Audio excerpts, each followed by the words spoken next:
May I please have everyone's attention? Before the meeting begins, we ask that everyone please silence your cell phones. The Fort Bend ISD Board of Trustee meeting is an open meeting for the public to observe the board conducting district business. Therefore, patrons may only address the board during the designated audience item section on the agenda. If you have printed material you want to give to board members, you must provide them to me or any officer present, and we will provide them to the board. We also ask that members of the audience be respectful of others by remaining quiet so that everyone is able to hear the proceedings. Thank you. The time is now 6:02 p.m., and this meeting is hereby called to order.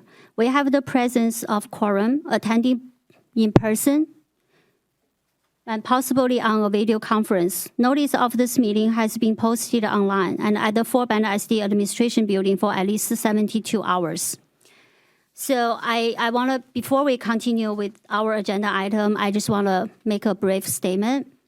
So the September 11th attack of 2001 caused the deaths of 2,996 people, including 343 members of New York City Fire Department and 71 law enforcement officers. And at least 102 countries lost citizens in the attack. In memory of 9/11, I made a special request. Thanks to Dr. Wayback and Mr. Zhu for accommodating the request. Please welcome the Ridge Point High School Choir. We'll sing the national anthem and American is Beautiful for us tonight, and followed by a moment of silence. I know Ms. Smith have some introduction to do. Please, Ms. Smith. Sure. I just wanted to welcome the Ridge Point Honor Chamber Choir. These members include Jenna Ferguson, Maggie Bishop, Stephanie Farnsworth, Teresa Joseph, Jillian Steibel, C. Hill, Zachary Mock, Jackson Bradley, Jaden Jackson, Aaron Mabry, and also directed by Chelsea Berner and Stuart Guyton. Thank you. Please join me to stand up.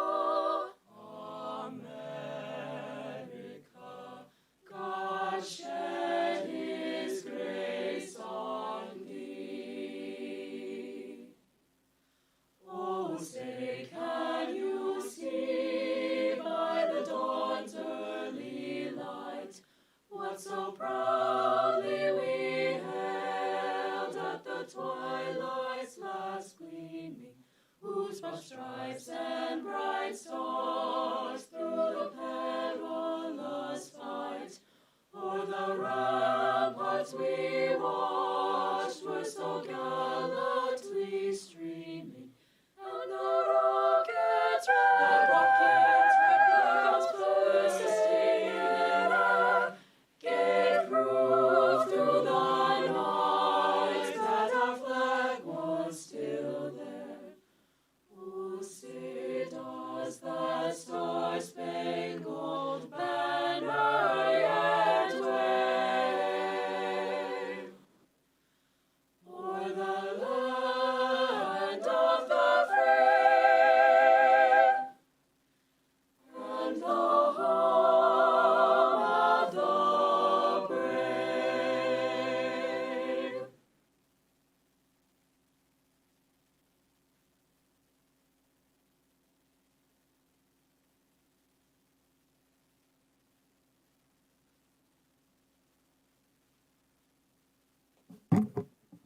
Thank you for the beautiful tribute. Please remain standing for a moment of silence.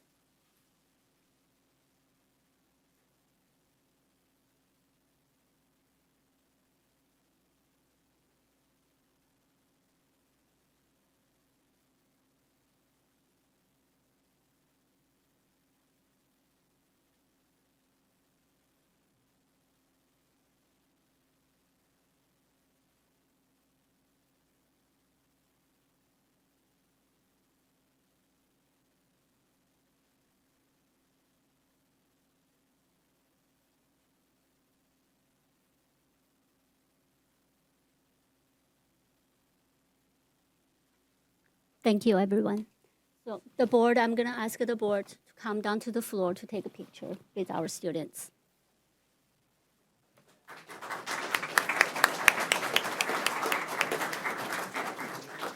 You got the right colors on.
Thanks again to Ridge Point Choir. That was beautiful tribute to all the innocence life we lost in 2001.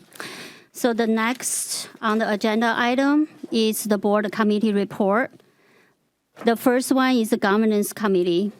So I'm going to give a brief update. The governance committee consists of 3 officers.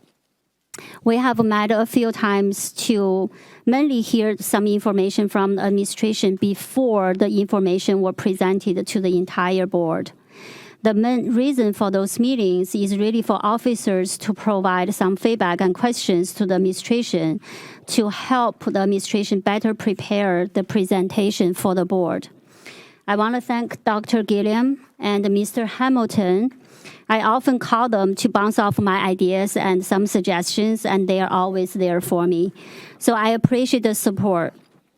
In general, I like to involve the entire board in the decision-making process and get the work done through the committees. So the governance committee is really the committee to together guide the board and help me make the decisions when it's necessary. So thank you for Dr. Gilliam and Mr. Hamilton for serving on the committee with me. So the next one, we have update from Student Achievement Committee, Ms. Hannon. Thank you very much. Mr. Hamilton, can I just ask you to pass those down?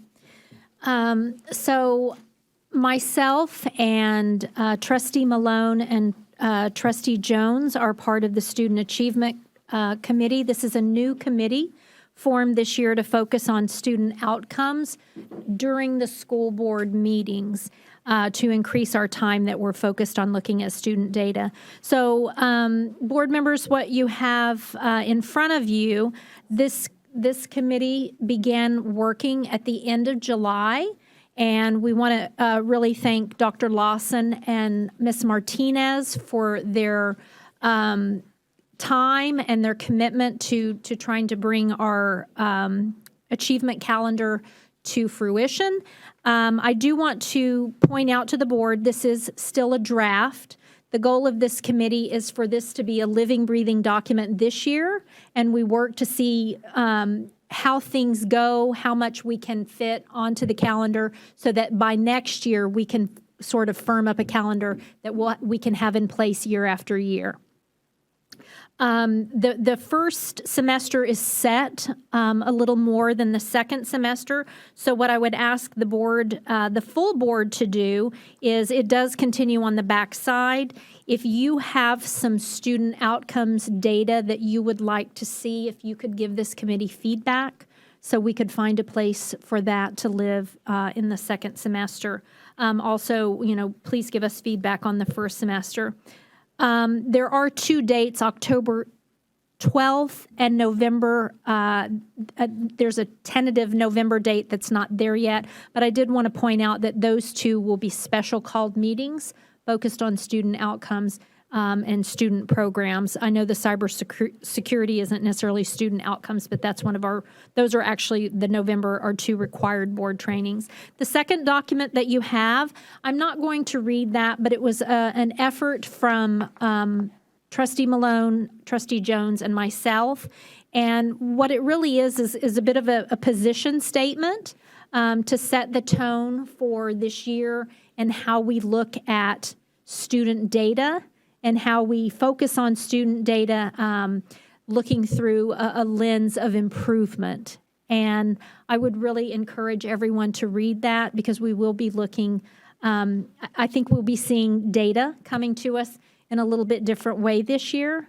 And I look forward to seeing what the staff brings to us. And again, I thank the staff very much for their work on this. Thank you, Ms. Day. Thank you, Ms. Hannon. This is great work. Thank you. So next, we have update from Audit Committee. Mr. Garcia. Thank you, Madam President. In the board book, you will find RFQ for audit services. We went through, worked with staff. Thank you, Mr. Bassett and the members of staff for getting us the RFQ. It took us probably a couple of weeks to review it as a committee. We had some updates, some comments, sent it to Ms. Morris, and she kind of went through it and assisted us, sent it back. And what you're seeing in the book is that with their comments from board council. So I think it's, the committee is consensus on the RFQ. I support the RFQs written, and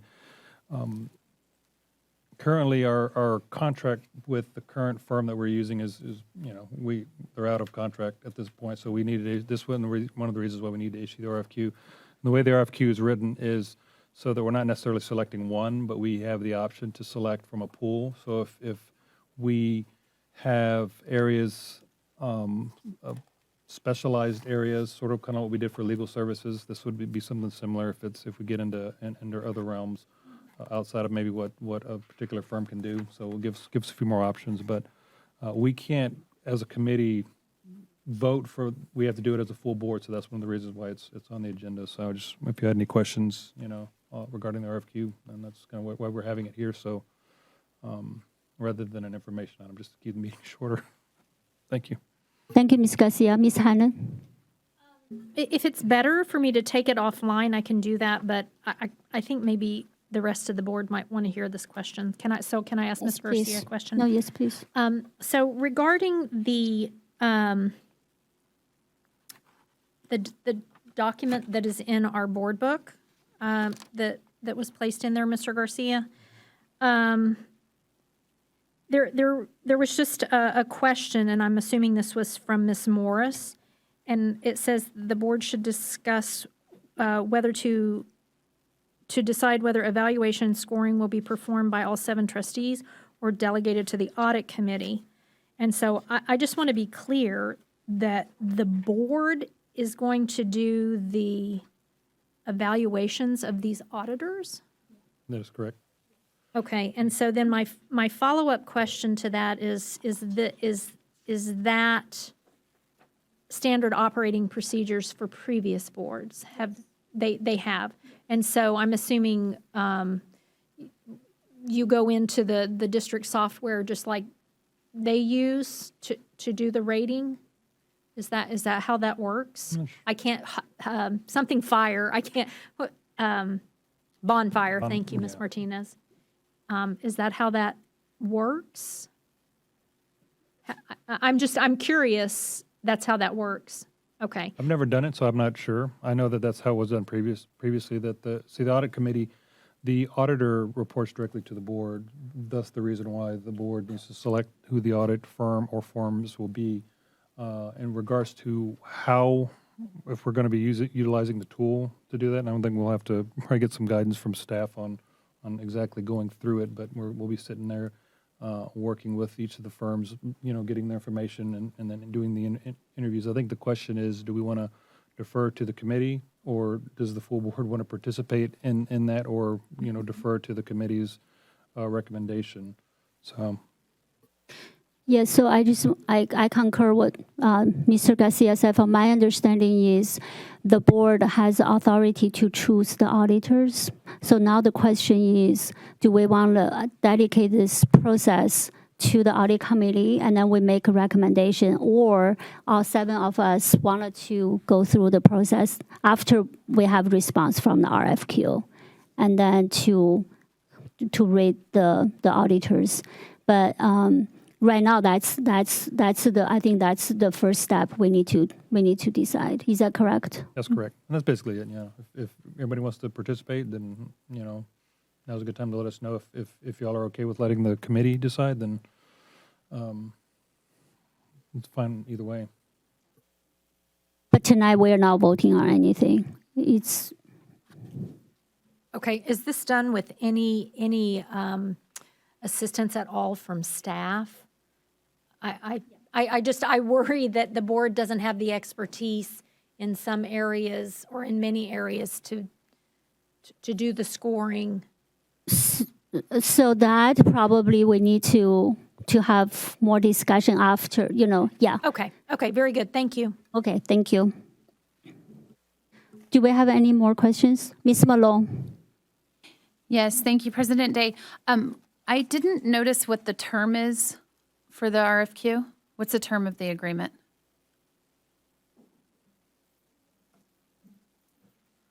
Three years, I think. 5 years is what I'm seeing from Mr. Gay. Okay, so I'll just tell y'all my position with it being 5 years and seeing that our committees have been changing and in flux. I do believe that the full board should be in participation of this because we don't know what the committees will look like next year or the year after. So my position would be that I would support full participation from the board. So maybe, Ms. Garcia, we can prepare a motion basically for next meeting is for the full board to do the selecting process. But the RFQ was initially written by the staff. We just had Ms. Morris to review it. So I'm pretty sure we'll need assistance from staff, but we just haven't figured out the details. But great question, Ms. Hannon. Is there any other questions? Perfect. Thank you, everyone. We'll move on to the next agenda item, which is public comment. So tonight we have one speaker who registered. Let me see, sorry. Miss Marilyn Moore. Can you check?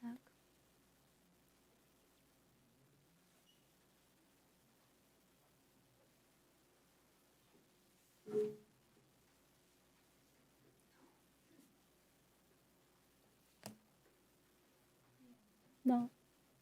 Okay. So maybe Ms. Moore will come later tonight. But right now, if we don't have any public comments, the next one is we're going to convene in the closed session. So we will now convene in closed session under Texas Open Meeting Act, Texas Government Code, Chapter 551, under the following section. Section 551.071 for the purpose of a private consultation with the board attorney on any or all subjects of matters authorized by law. Section 551.072 consider purchase, exchange, lease, or value of real property. Section 551.074 personnel matters. Section 551.076 security matters. Section 551.082 student discipline matters or complaint, or Section 551.0821 personally identifiable information about public school student. The time now is 6:22 p.m. and we are now convened in closed session. The estimate closed session time is 40 minutes. Thank you, everyone. We'll see you soon. The time is 7:09 p.m. and we are now reconvened in open session.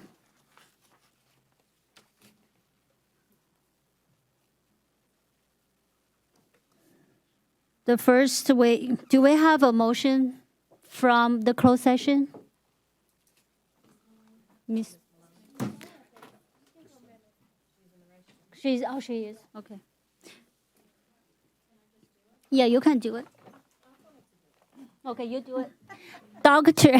We're gonna fight over it. Okay, Dr. Gilliam. We don't have a motion. You have to make it. Just read it. Yeah. There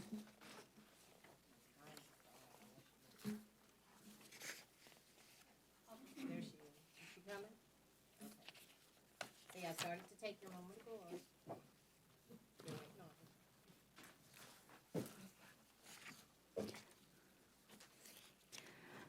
Ms. Malone. Sure.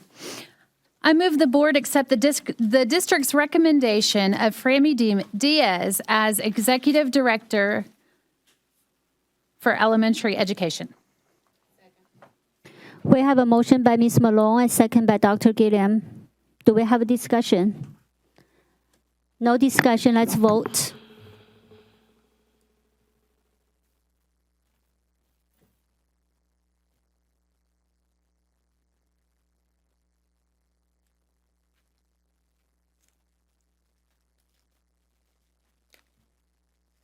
Motion passes 7-0.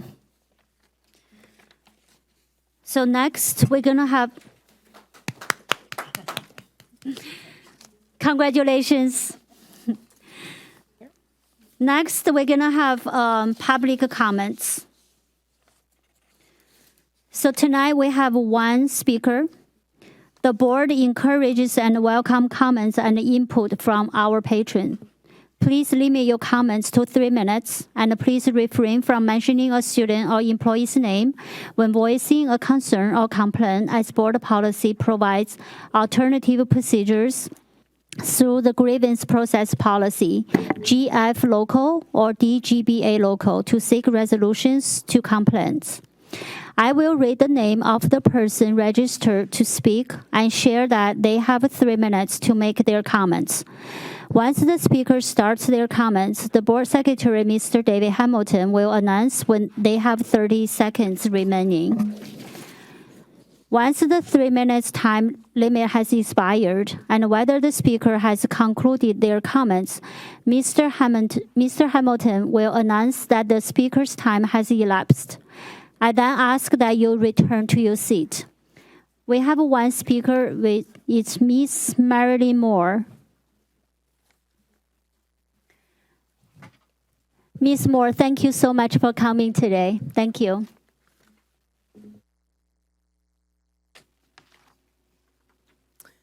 Good evening to the board.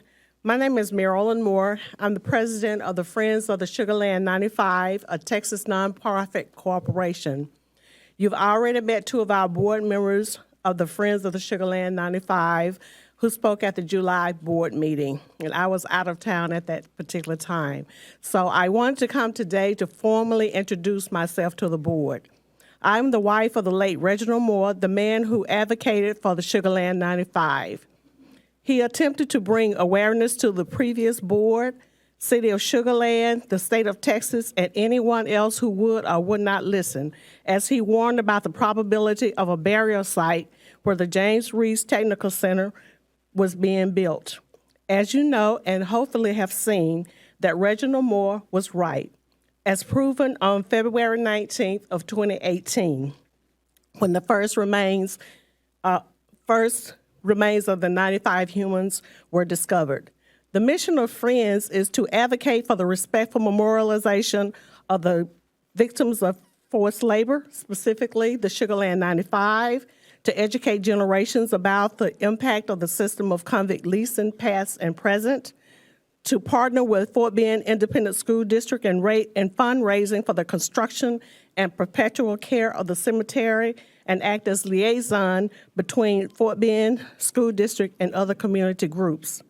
We, the Friends, are here to work with you as the Sugar Land 95 Memorial Project to create an environment of learning, healing, to show respect.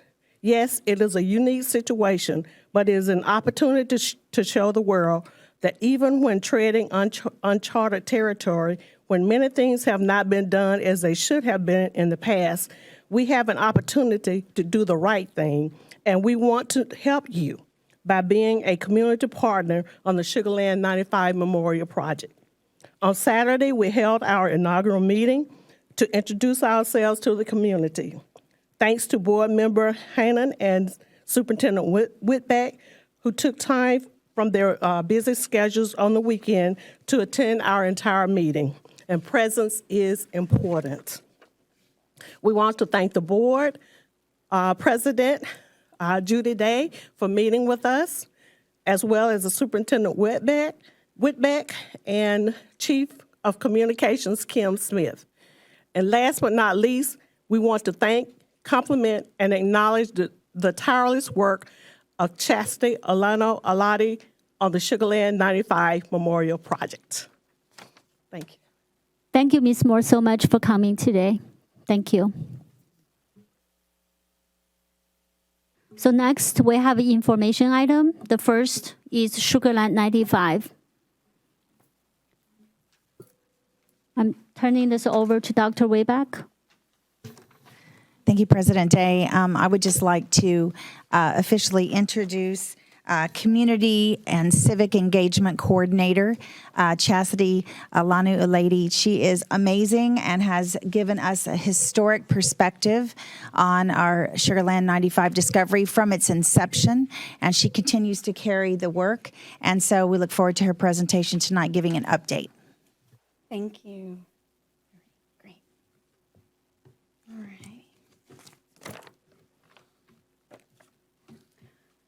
Good evening, President Day, Dr. Whitbeck, and members of the board. As Dr. Whitbeck just mentioned, my name is Chastity, and I am here to present to you an update on the Sugar Land 95 Memorial Project. Tonight, I present not only in front of you, but in front of a host of community members what's been going on with the Sugar Land 95 project since the last time I presented to the community, including a long-awaited preview of the design plans for the outdoor learning area and Memorial Cemetery to be constructed on the grounds of the James Reese Career and Technical Center surrounding the historic cemetery. But to open this presentation, I would like to share a short video overview created by our communications team that will give you not only an update of the progress with the project, but also show you some of the great work that's been happening in and around our district. Since the discovery of the Sugar Land 95 in 2018, Fort Bend ISD has worked diligently to uphold our promise to honor the Sugar Land 95. Our work is centered on educating our community of learners about the history of convict leasing, memorializing and preserving the historic cemetery, and continuously engaging the community. The district remains dedicated to our express commitments to the Sugar Land 95. In 2019, FBISD passed a local social studies standard that allows students to engage in learning about their local history, including the discovery of the Sugar Land 95. Since that time, FBISD has delivered presentations, professional development, and classroom visits across the state, to support the adopted Texas standards specifically addressing the Sugar Land 95. In 2020, in our effort to properly memorialize the Sugar Land 95, the district developed the two-phase Sugar Land 95 Memorialization Project. As phase one of the project, the Sugar Land 95 was installed at the James Reese Career and Technical Center. The exhibit focuses on the history of convict leasing, sheds light on the 95 individuals found, features artifacts from the site, and archival research about individuals who may be buried in the cemetery. The first viewing of the exhibit took place at a commemorative event in February 2022, which marked the 4-year anniversary of the discovery. This exhibit has been a great learning tool for our students across the district, including those who attend the James Reese Center, those studying Texas and U.S. history, as well as students enrolled in forensics as part of our CTE program. The exhibit is accessible to FBISD students and for the public on selected days each week. The cemetery is also open to the public from 3 p.m. to dusk, Monday through Friday, and from dawn to dusk on the weekends. Phase 2 of the project is the construction of an outdoor learning area and proper memorial cemetery. The world-renowned Mass Design Group, in partnership with the district, began engaging the community on the visioning and design of the Sugar Land 95 outdoor learning area and cemetery in spring 2022. Following the community engagement period, Mass Design will provide the district with a conceptual design plan for the site. A Texas historical marker will be an essential feature of the outdoor learning area. FBISD was awarded a free historical marker as part of the Undertold Stories in Texas program, and we are excited to work with the Texas Historical Commission in recognizing this historically designated cemetery. We look forward to presenting the community with a design plan that reflects honor and dignity, but also that serves as a great learning environment for our students. To support the work being done by FBISD, skilled researchers and scholars are conducting ongoing studies related to ancient DNA and genealogy.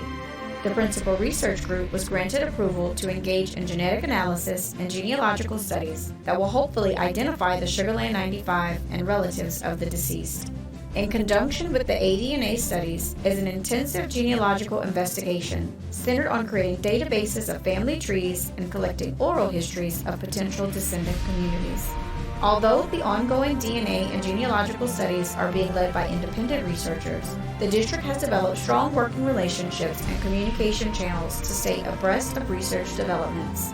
More information and updates on these important studies can be found on the How Can I Help page of the Sugar Land 95 website. Keeping our community informed and involved is important, and we invite our community to visit the Sugar Land 95 website to sign up for the newsletter and join our email list. The Sugar Land 95 website is a key resource for anyone seeking more information on the discovery, historical actions taken, upcoming events, and timely announcements.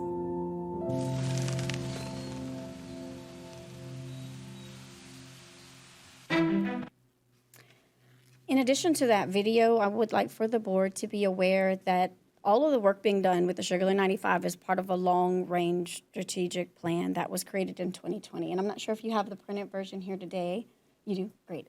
So the Sugar Land 95 Memorial Plan really outlines all of the work that has been done since 2020, and it's provided you all with just an update, some metrics and some data to show just how much work we've actually been doing and how many people we've been reaching in the community with this project. And so that is for you. It's also in your board book, and it will be uploaded on the Sugar Land 95 webpage as well for the community to review. Without further ado, I'll present the design presentation of the outdoor learning area. In November of 2021, Fort Bend ISD Board of Trustees approved a contract agreement with the Mass Design Group to assist in the visioning and development of design plans for the area, which includes the historic cemetery. At this time, I will provide you all with a short presentation with a few of the key features of that design plan to be constructed at the cemetery site, which is located at the James Reese Career and Technical Center campus. First up, in the image of the aerial view, you can see that is how the cemetery is currently positioned. That's what you see if you went there today and drove by. It's located in the rear of the James Reese Career and Technical Center. And the Sugar Land 95 exhibit, as you saw in the video, is located directly in the vestibule that connects to that rear entrance on the bus ramp, and it overlooks the historic cemetery. As shown in the video update, the design process for this area was conducted with the community being at the center of that visioning process. A series of 5 community engagement sessions were held, 4 virtually, as we were still in that COVID transitional period, and 1 in person, were conducted to gain community insight and perspective about the vision for the outdoor area and cemetery. Included in those visioning sessions were Fort Bend ISD students, teachers, several staff members, board of trustees, local community members, and even some possible descendants. The following targeted experience and themes, as you see bulleted here, are done in no particular order, but these were derived from the feedback provided to us from the community. I want to point out number 6, the first one, which is a beautiful landscape and a learning environment. We've heard from the very beginning, before the bodies were even reinterred, what is this going to look like? There's a cemetery on a school campus, and how is this going to impact our students? How is this going to impact their mental well-being? Well, I want to shed light on the fact that this has been a tremendous learning opportunity to the students, particularly those who attend the Reese Center and pass the site every day. To date, according to the audiovisual teacher at the Reese Center, there have been over 33 student productions completed about the Sugar Land 95 and the Discovery, everything from short form, public service announcements to long documentaries. And so we couldn't be more proud of our students in the AV program. They're all often used as my personal photographers and videographers for events as well. In addition to that, as you saw in the video, the CTE Forensics program has really adopted the Sugar Land 95 as part of its bioforensics unit. So they consult with the final report of findings. They actually engage with the cemetery and the site, and we're often able to bring in professionals and experts who helped at the site to speak to those students to give them firsthand knowledge of what a bioforensic archaeologist would even do. And so that has been, as a former teacher in this school district, that's my favorite part, is working with the students and allowing them to gain something meaningful from this unprecedented discovery.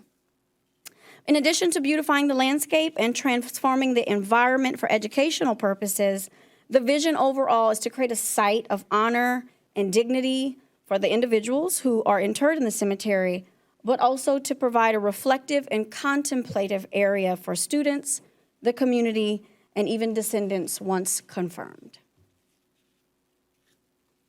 As you see here, this is the first little sneak peek of the site, and I intentionally placed these 2 images together because in the previous image, you see that it's a very open area. It's not the most comfortable place for site visits and field trips in the summer because of the heat. And so one of the main desires of the community and the vision of the design firm was to create a covered tree canopy to turn it into something beautiful, natural in the landscape that blends in with the area surrounding the campus. And so the underpinning theme here is the forest and the clearing, with all of the community today representing the forest and the cemetery being the bare area in the middle. What you see down below, the colored image, is the view of the entrance, and that is the intended location of the Undertold Histories in Texas marker that will be provided to us free of charge by the Texas Historical Commission. This image here is an aerial view. It's very hard to identify the cemetery in some of the renderings, so I strategically outlined it for you in green. And you'll see that this is sort of the design layout of the site that I will be walking you through with 4 of the main features of that site. As we discussed earlier, this is an educational setting, and so it would not be proper to design it without education in mind. Here is a short focus on the elements of the design that have been created specifically for educational purposes. And so you'll see that there are several program areas, all intended to meet the specific needs and intention of visitors based on desired learning experiences. Each area is designed with a maximum capacity in mind and the flexibility to meet the needs of whoever is engaging in that site. Just as an example, CTE students might gather for a class assignment in one of the conversation pods, where the forensics teacher might actually go into the grove to teach a lesson, as there's a place for her students to sit. The next slide will provide you with renderings of 4 of the main areas as outlined around the site. Here is the narrative passage. This area is directly after the entrance, which you saw on that previous slide, 2 slides ago. The goal of this area is to provide visitors with background information and knowledge on the discovery, the cemetery, and the history of convict labor. A key feature in this area is the interpretive signage and the displays that will include both text and imagery, all based on primary source documents and historical reference material from our local and state archives.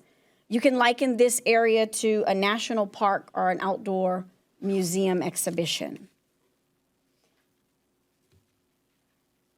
The next area is the Griot Grove. This area is designed with the teacher in mind, as you see in the image. It will provide a paved seated area for students and visitors to gather and engage in learning and dialogue. Similar to the interior exhibit at the Reese Center, this area also will pay a tribute to Mr. Reginald Moore. His voice, his advocacy, and his research will be a driving inspiration in the interpretation of this area, as his research collection and records are currently held at Rice University's Fondren Library as part of the Reginald Moore collection. And we hope that these documents and videos and archives can be a great resource for the district as we work to develop the interpretation. The center point, the reason why we're here, this is my favorite photograph, is the cemetery itself, the burial ground. The burial ground is the center and is obviously the most special area of this design. It is designed to be a more proper and dignified final resting place for the 95 individuals who are laid to rest in the cemetery. Currently, the site is closed off and secured by a perimeter fence. Once constructed, the burial ground will be accessible for visitors to have a more personal interaction with the cemetery, such as reading the markers, paying respects to individual burials, or simply to navigate the grounds. The fencing will be removed and a pathway across the cemetery will be erected, creating a way for visitors to move freely across the site without entering the cemetery unless they desire to do so. The pathway will include benches, signage to convey information specifically about the cemetery population based on bioforensic data, genealogical studies, and archival research. And the final area of the design is known as the pavilion. This is a covered area to be constructed to host large groups for outdoor learning experiences and gatherings. The area is comprised of multiple stone pavers that can be inscripted as part of a paver campaign to fund the construction of this large feature.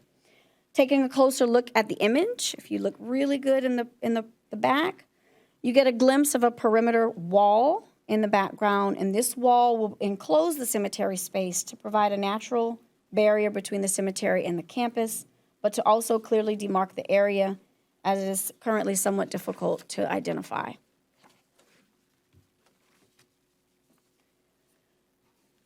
So going back a little bit, in 2021, the district funded the visioning, design, and community engagement efforts led by Mass Design, with the intention and goal of securing investments in the form of grants, donations, and both private and public investments.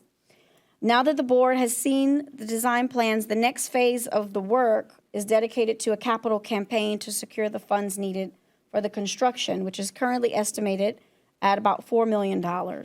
If you look here, the construction cost snapshot total estimate is slightly higher, and that takes into account the rate of inflation and cost escalation in the event the project is not able to launch past third quarter of 2024. To support the fundraising and philanthropic giving, you'll see that the design plan has been sectioned off by Mass Design, which will allow for zones to be sponsored by organizations, and we've gotten some initial interest in organizations to sponsor specific zones. Each zone has a cost estimate, and will allow for donors to be able to invest just for that particular area. But also, as I mentioned previously, there will be some additional fundraising strategies, such as the paver campaign, to pay for the pavilion itself. With that, community partnerships has been all the most important facet of this work. I would not have been able to do half of the things that you've seen without community partnership. I can honestly say that community partnerships is what's kept the program fueled.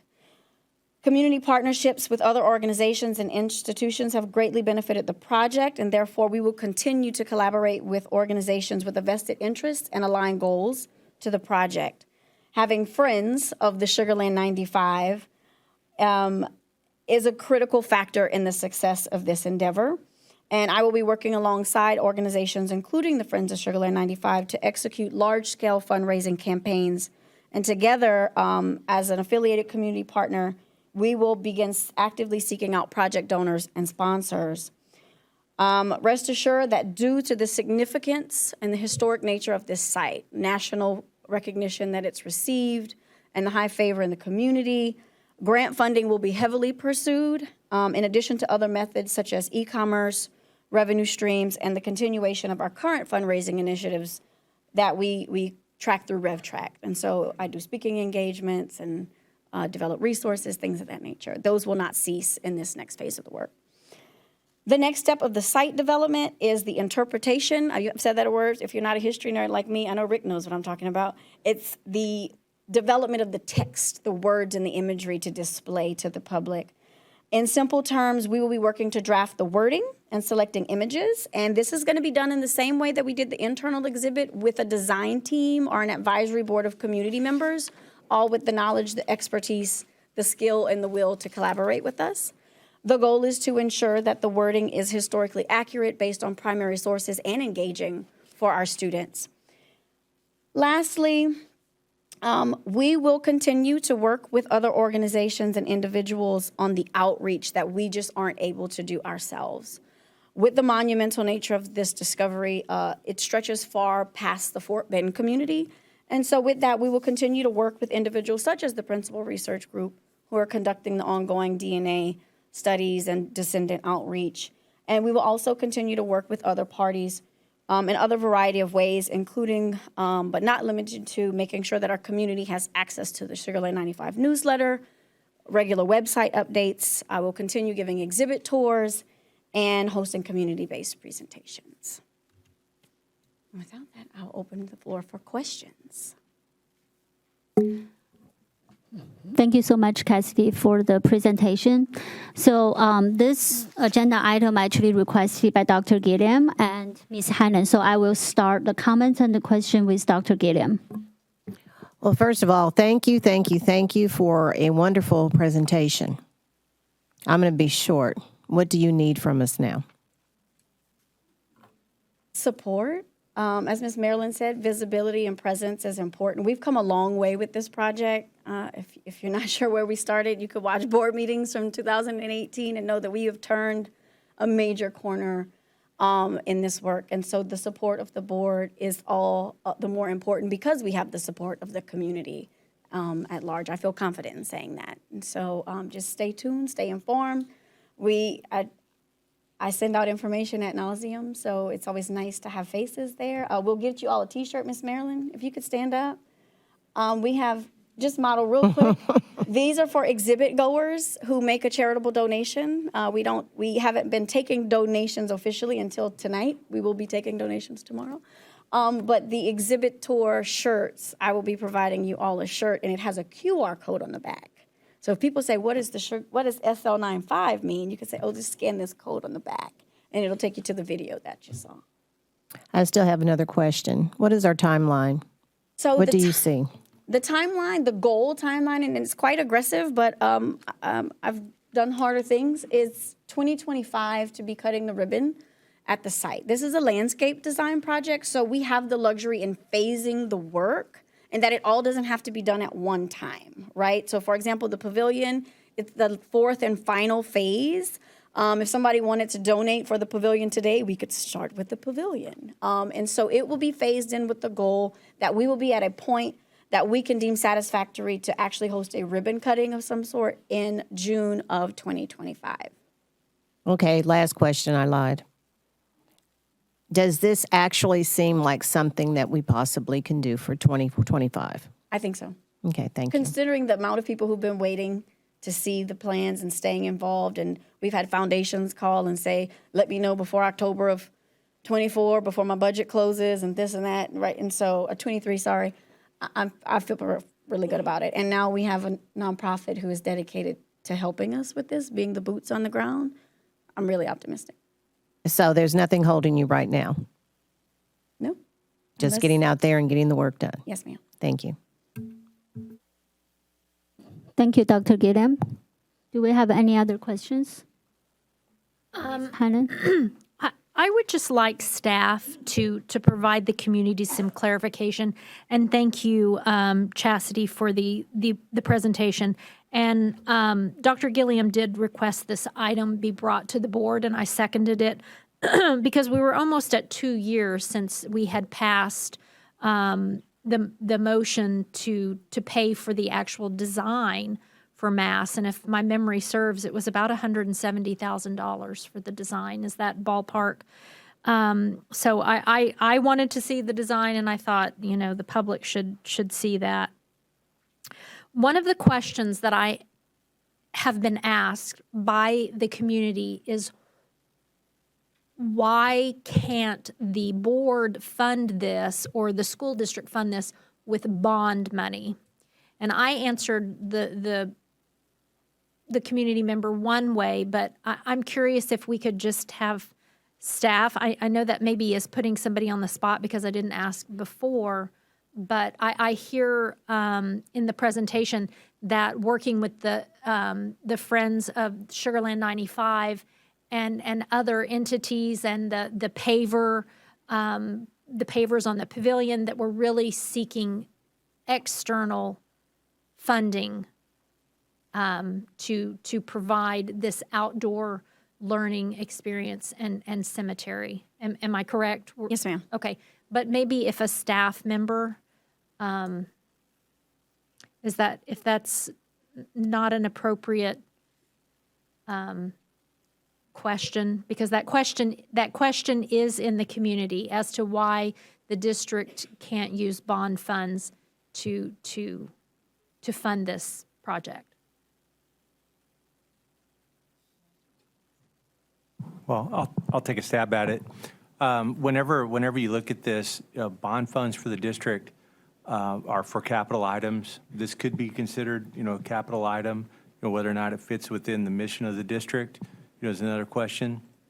I think that our issue with 2023 funding that we have for this bond, these were estimates that we were using from 2021, and so I don't think we're going to have the same amount of contingency available in the future. Okay, we're seeing some preliminary numbers in some of the CMARs, and so I think we're going to struggle. But whether or not specifically, the funds could be used, I've never asked that question, and so I don't know. But I'm hesitant to think that we're going to have the funds left over to be able to handle it.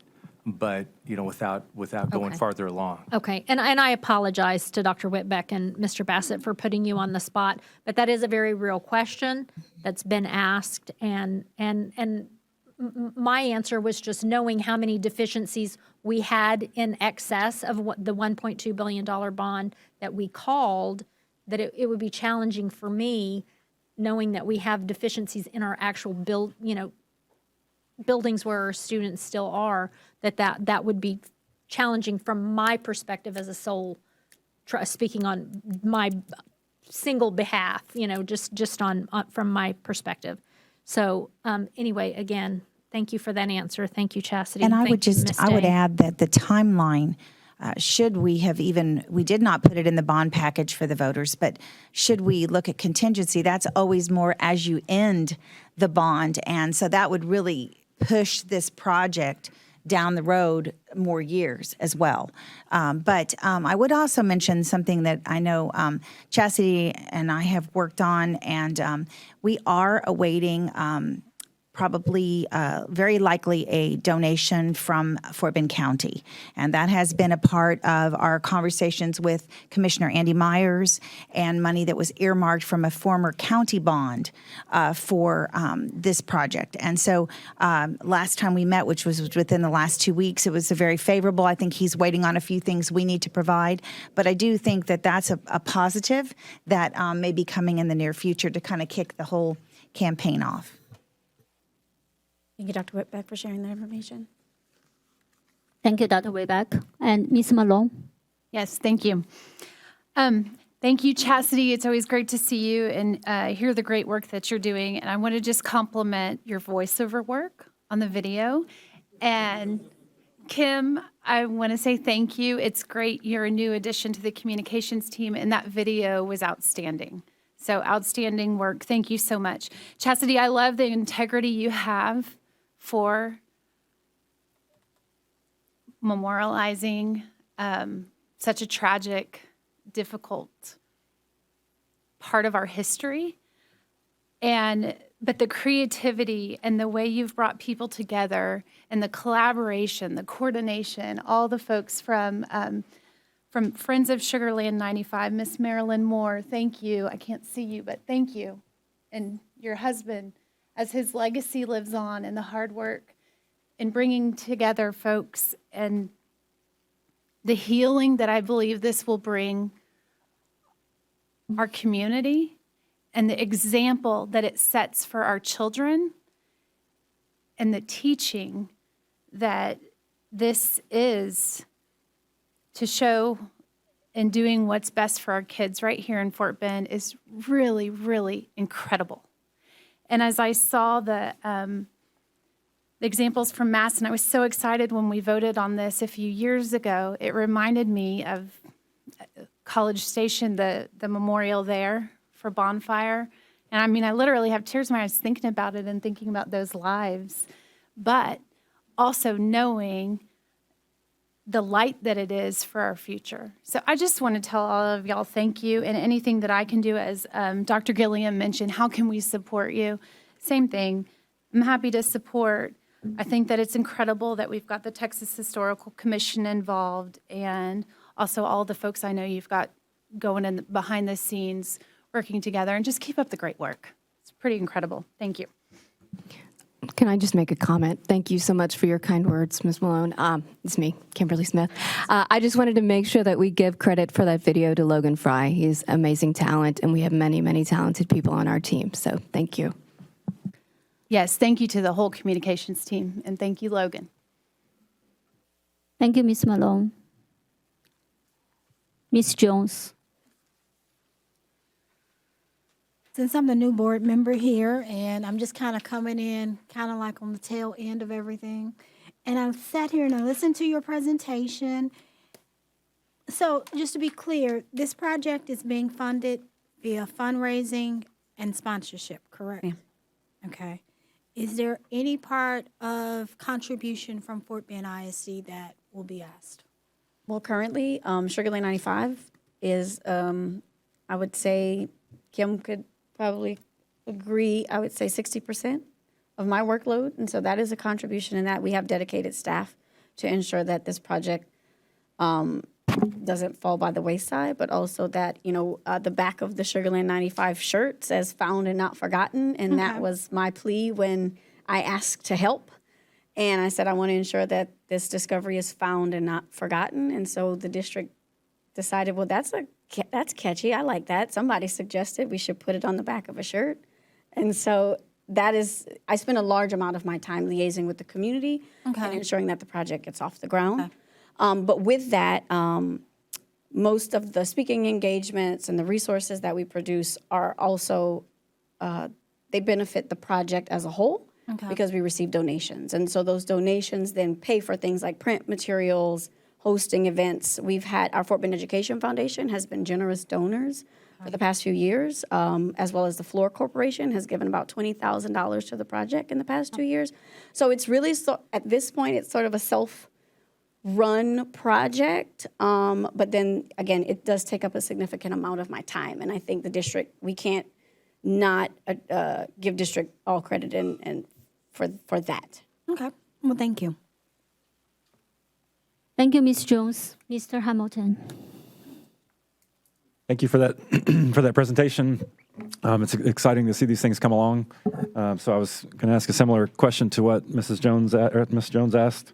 But so looking back on the design costs, was that was the design costs and the phase one costs? Those were mostly or entirely fundraiser?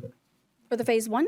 Yes. So phase one was paid for by the district. Phase one was the museum exhibit. Right. And so up until we signed the agreement with Mass Design, the district had been funding, they funded the creation of the museum exhibit inside of the Reese Center. Right. We held a reinterment ceremony when we reburied the individuals.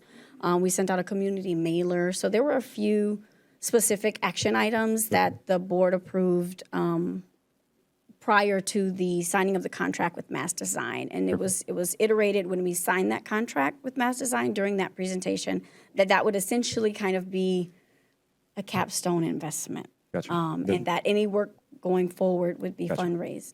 The design contract was the capstone? Yes. Just to be clear. Okay, awesome. Thank you.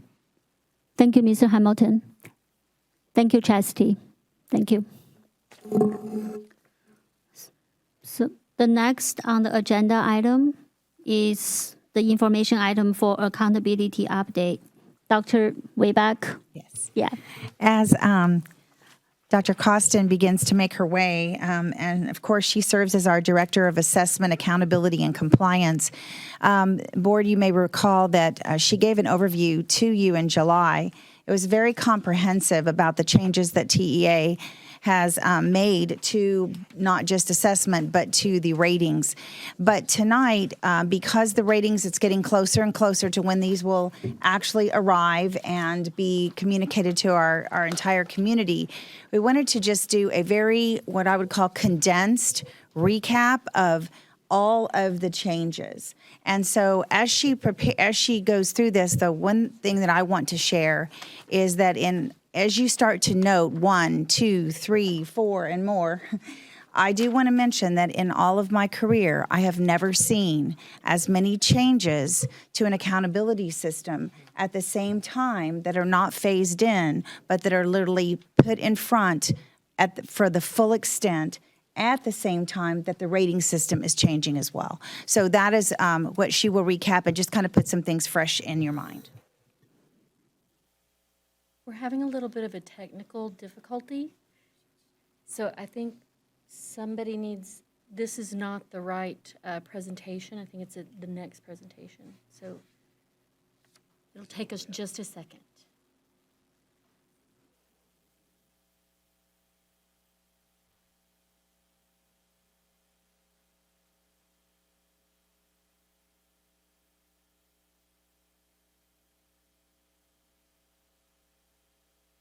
Yeah, so can we just do the student engagement survey first? We can do that first.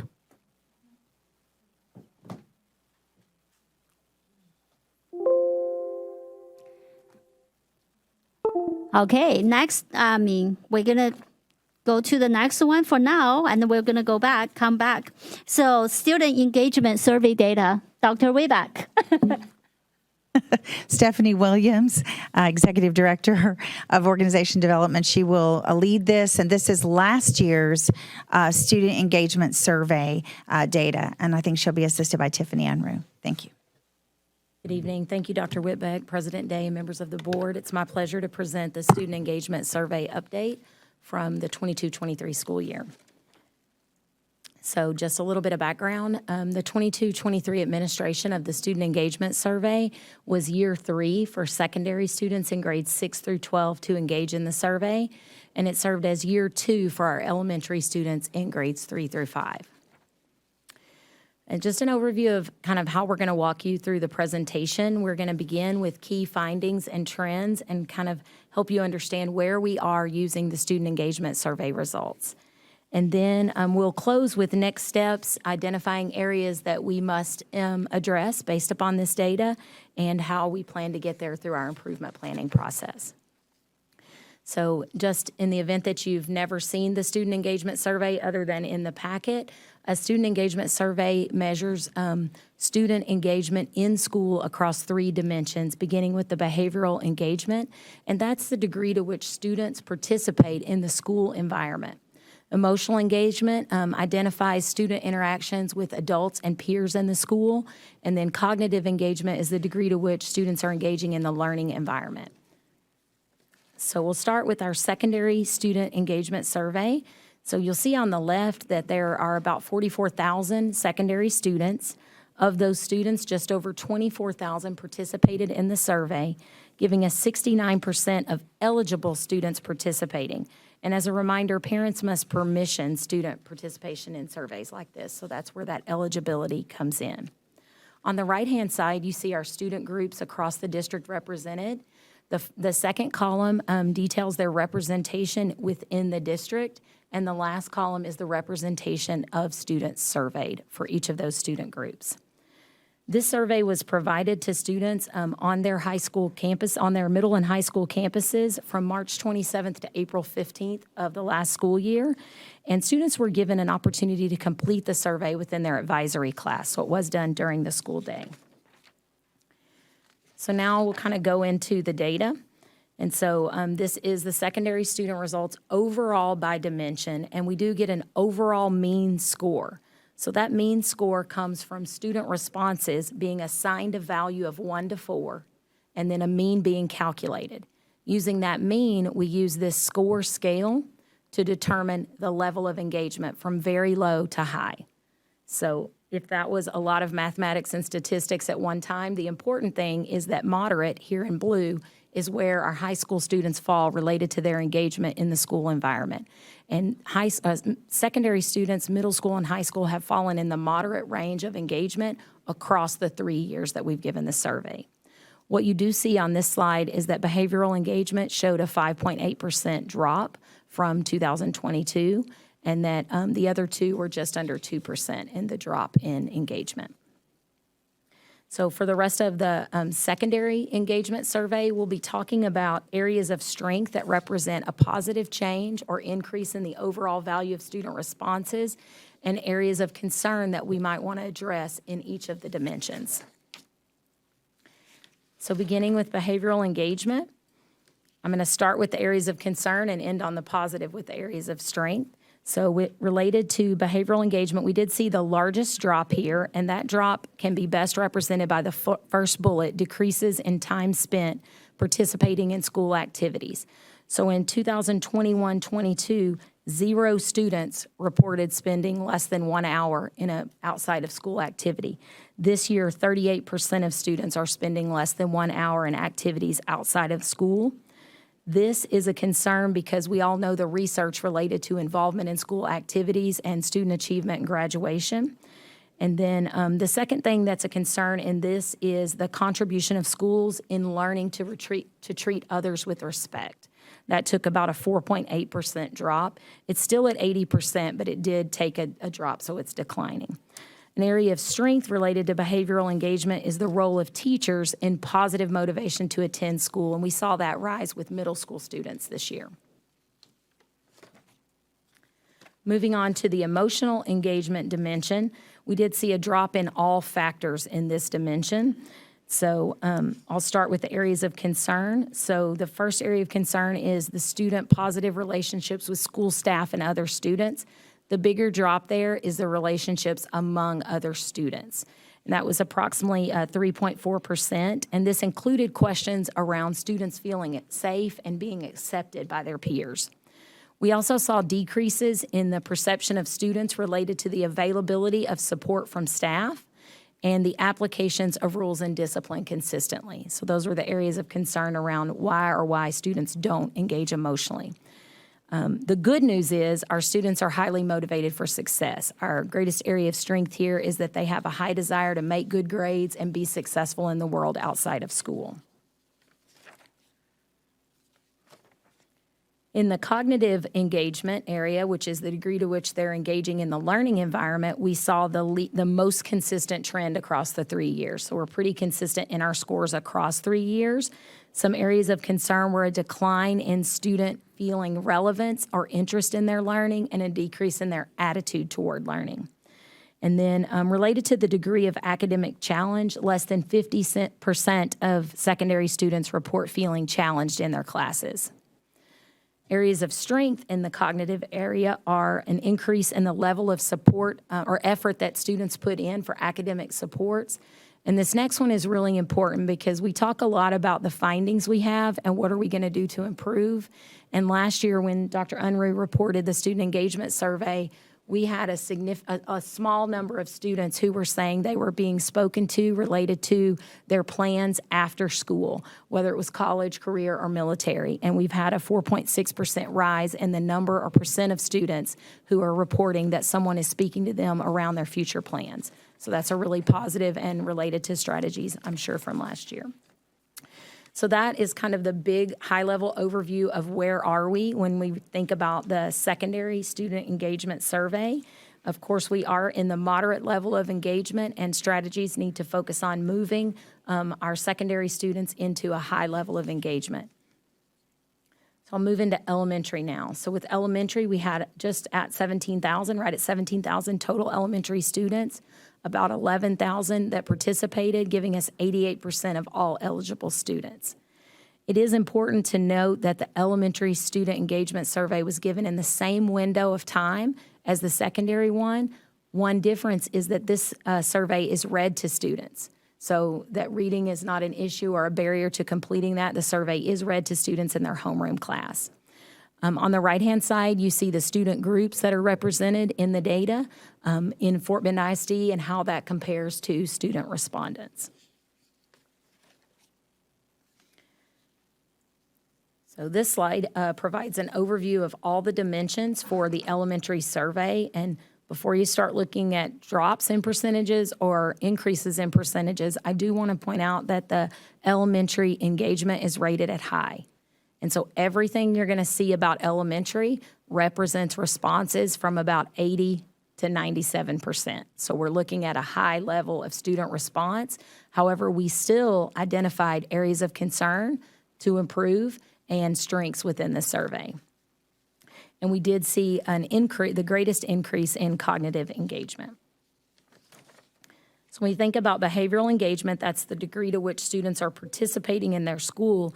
The area of concern, or at least the lowest level that we looked at around the percentages, was the level of participation in clubs or school activities. 74% of elementary students report spending less than an hour in a club or an activity at school.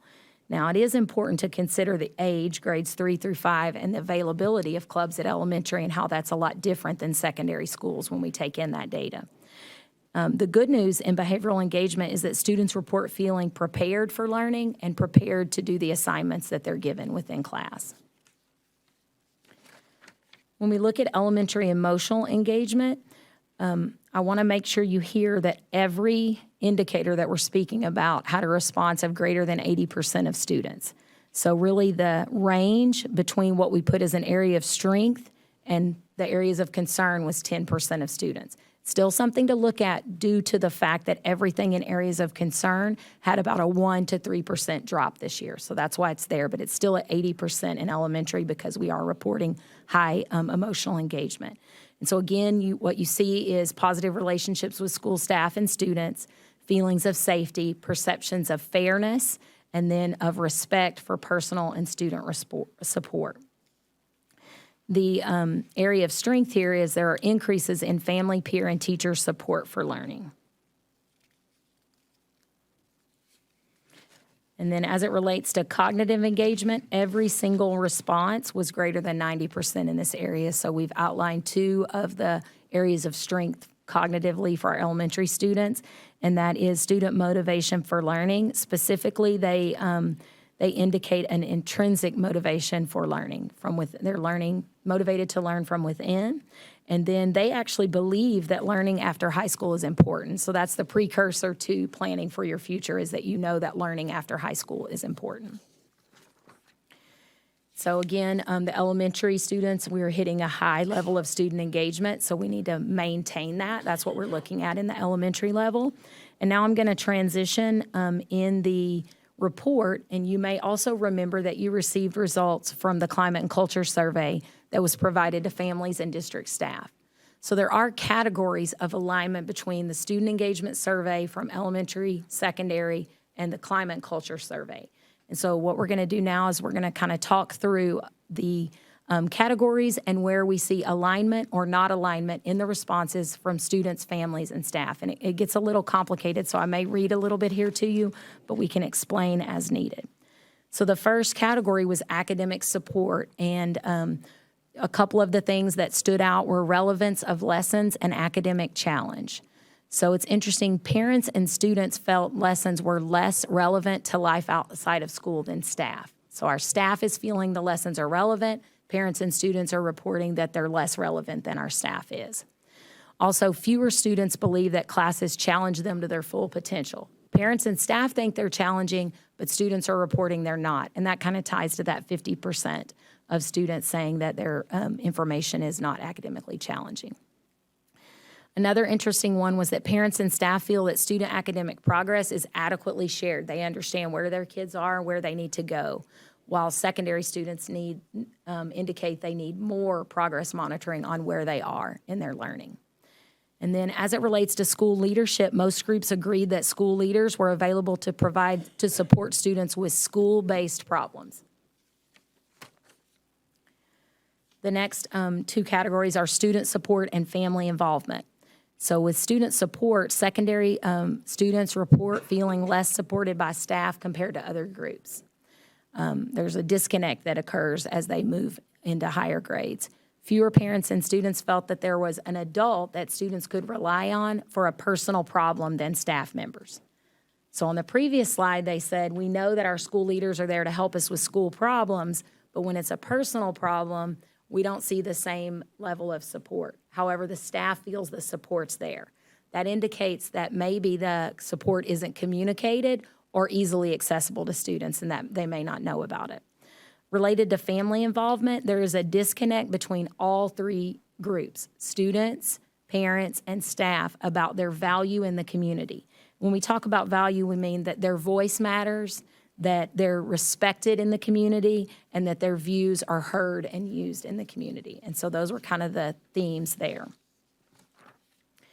And then lastly, with safety and behavior, parents and staff agree that students are safe at school, whereas beliefs about safety decline in secondary school students.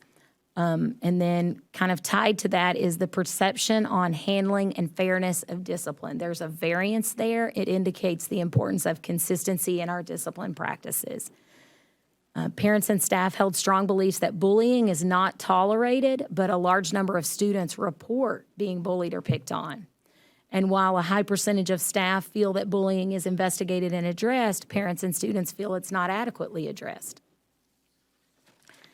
And so that leaves us, that's kind of our standing and where we are. We tried to highlight the big picture, the trends that we saw across the survey data. And now I want to talk a little bit about the focus areas that have been identified. So on this slide, you see the answer to the question, what must we address? We must improve safety, and we must continue to address behavior consistently. We have to improve student emotional engagement, and that speaks to the relationships among their peers, among adults in the schools, and the opportunities to participate within the school and be involved. And we have to build student understanding and access to supports. We have to make sure that we over-communicate, they know where to go when they need help. And then lastly, we need to improve student cognitive engagement through a strong learner experience. So then how are we going to do this? That's the arrow at the bottom. So far the survey results have been disaggregated into a district summary and individual campus results and provided to all campus leaders and district staff. Through our learning in the late spring and early summer, we led reflection and analysis of all district leaders and staff of the survey data, and then we replicated that with campus leaders, and they replicated that with their staff. That was important for everyone to understand what are the areas of focus, how is my school different than the results at the district, so that when we go into improvement planning, which is where we are right now, developing our campus improvement plans and our district improvement plan, we can identify performance objectives to address these 4 areas. And then once the board approves the performance areas for the district improvement plan, I believe that's in October, we go through our strategy development, which some of the strategies are already in place, and we would begin to monitor beginning, middle, and end of year. And so that does conclude the presentation. I do want to acknowledge and thank Dr. Tiffany Unruh. Her voice is not great, but she is here in case you have some specific questions around the data. But Tiffany does build this survey and disaggregate the data for us and build all of the reports. So I want to thank her for her work on this.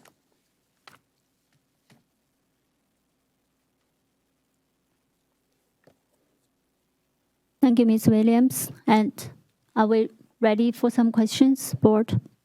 Ms. Hannan. Yes, I want to thank Ms. Williams, and I want to thank the staff, because this is one thing that was very important to me when I came onto the board, and I think this is our 3rd year at secondary, correct? And I just think that this data is so valuable, and I believe I asked this last year, but you can clarify. Campuses have this data on their students. Yes. Yes. Okay, so we're looking more at a global perspective. And so they are using, well, we're using this in our district improvement plan, and they're using these in their campus improvement plans as well. And so thank you very much for the graphs in the actual report itself. I appreciate the way we have some student populations where we can see the difference on some bar graphs and some information disaggregated a little bit differently this year. Anyway, very, very good information, and I appreciate the work on this so that we can know what the perceptions are of our students, and I appreciate the triangulation of looking at the climate and culture survey the way you did in comparison with the student engagement survey. Thank you, Ms. Williams. Thank you, Ms. Hannan. Thank you, Ms. Hannan. Ms. Malone. Thank you, President Day. Yes, thank you very much, Mrs. Williams. Thank you, Dr. Unruh. I hope you get to feeling better soon. And I'll refrain from asking any specific questions that you need to speak. Just a couple things. One, the decrease, the over 5% decrease in the connection, like kids being involved in clubs or activities. And, you already mentioned it, but we know the correlation between that and student outcomes. So my question is how specifically, and I know you also mentioned already that you've already had this conversation with principals, et cetera, that everybody's aware of the game and what's going on. But can you tell us specifically, or maybe give a couple specific examples if possible, on how we are focused in Fort Bend on increasing connection and having more kids participate in clubs and activities, whether in elementary school or high school? Because it seems like both of them felt like we had disengagement there in the last year. So let me address the drop. So the drop is in the number of hours that kids report engaging in those activities. It doesn't necessarily mean they are engaged in less clubs. It just might be the time has adjusted that they're spending in those clubs. So I can speak to us tracking participation in athletics and clubs and activities and ensuring that those are offered. I can't speak specifically. I'd have to rely on Pilar to speak to like how the Shack is working on whole childhood health and getting kids engaged and looking at clubs across there. That's all part of our strategies in the district improvement plan. Okay. Well, thankfully, the dip's coming, so I can be more specific then. And so, Pilar, with that in mind, when the dip does come, I'm curious what we're doing to increase engagement and the perception of engagement. Right. Because I think there's a big difference between perception and reality, and somehow we got to bridge those gaps. Like kids may be involved in more, but their perception versus the reality of being involved in the club. The number of hours there could be a gap in that, yeah. And the other thing is that students, parents, staff, views in the community, that triangulation you mentioned, that they don't feel we have that connection. So honestly, I was a little bit surprised by that. And the reason I'm surprised by that is because collaborative communities, when they had presented, I noticed a significant increase in involvement. And so I would have thought that those metrics seem to show significant gains. So I was shocked at that feeling of lack of connection there between the three. So what are we doing to, like you mentioned, the community and everybody being connected there. So I guess what are we doing and how are we driving that change in perception again and creating that sense of community that we're all working together for the same thing?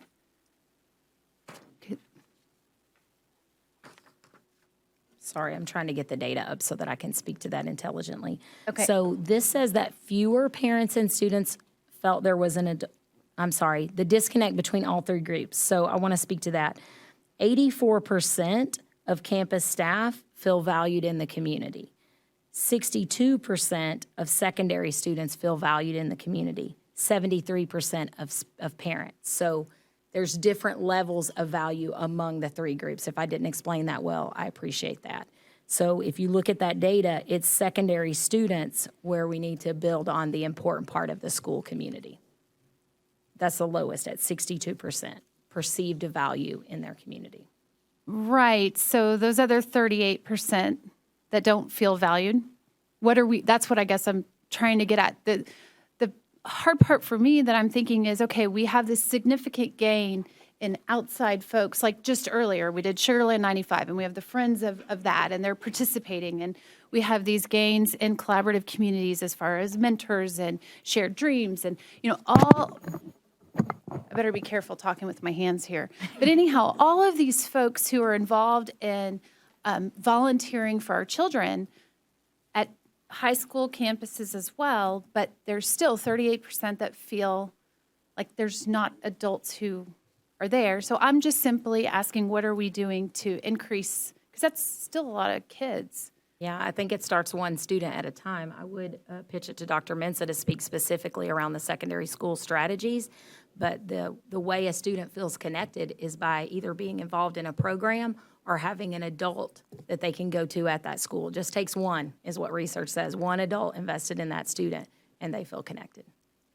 Yes, ma'am. So I guess back to that, when we do the dip, I'd like to know what are we doing about those 38% to know those that aren't involved, and how are we addressing that? How are we getting them involved so they do feel connection?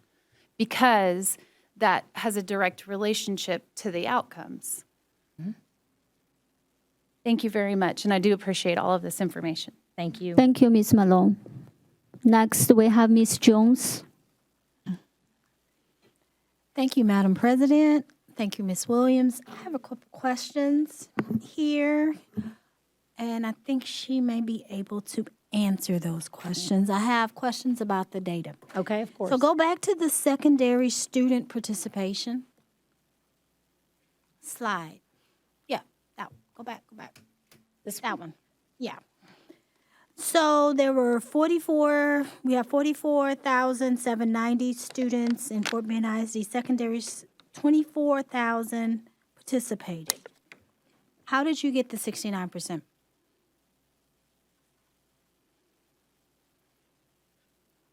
So that number of 44,000 is our total number of students that we have. However, the number of students who are eligible to participate in the survey was actually 35,157. Okay. So the 24,000 is a percent of that. Okay. That clarifies something for me. And then also, I think Ms. Williams said that parents are notified, or parents are given permission or give permission for students to participate. What measures, basically, how are parents notified regarding their child's participation? Because, I mean, there's still a low number for me. That's a very low number.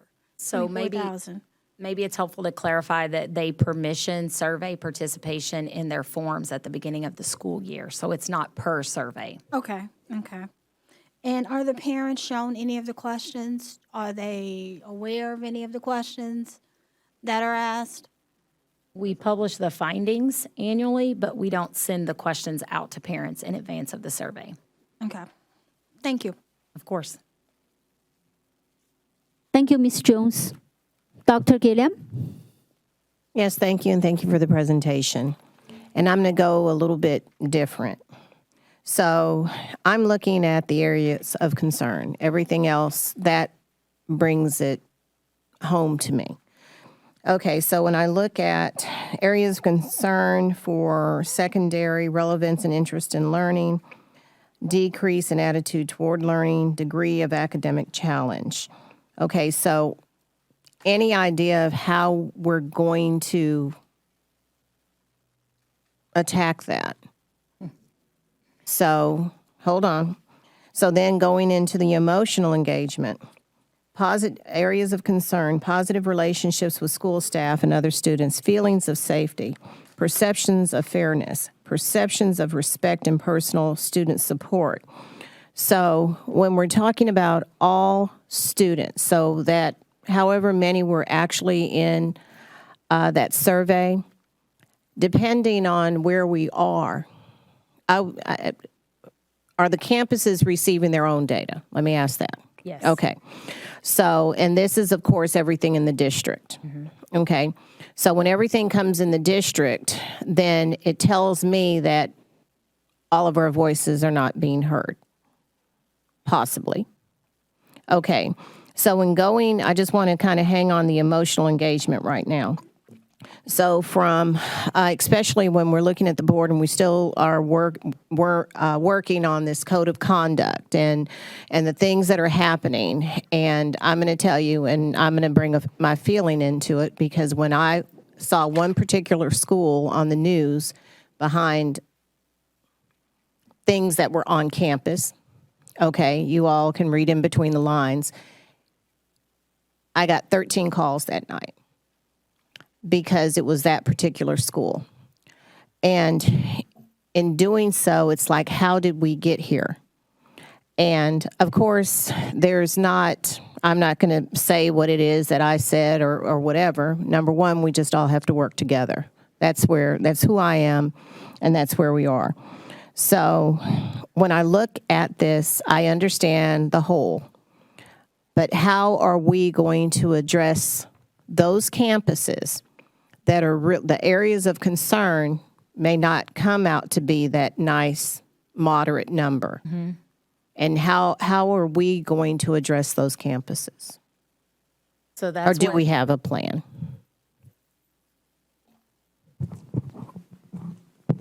Well, each of the campuses, they all have this data set that's specific to their own schools. So as they develop their plans with their campus improvement plans, they're looking at this data along with other data to determine what strategies they're going to use to address any deficiencies. Some of the challenges with trying to address some of these global ideas is that when we ask these questions, we're getting questions that are answered by students, and we may not know necessarily what's the driving force behind their answers. So if you have students that may not feel safe for some particular reason, the reason why I don't feel safe may be different than why Dr. Lawson feels safe, which may be different than why Ms. Martinez. So it really is contingent upon some individual conversations with students. So our teachers are going to have to learn more from kids about what's causing them to feel the way that they feel. And then we have to gather information and then have big plans for the entire school, but some really specific plans for how we address and support our kids. So to answer your question, each campus does have the data, and they're using this data to try to develop the plans to address it. Okay. So I'm not going to ask this in a question form to have an answer, but I would, I think having it in writing from campuses on what that plan is, what are the major concerns.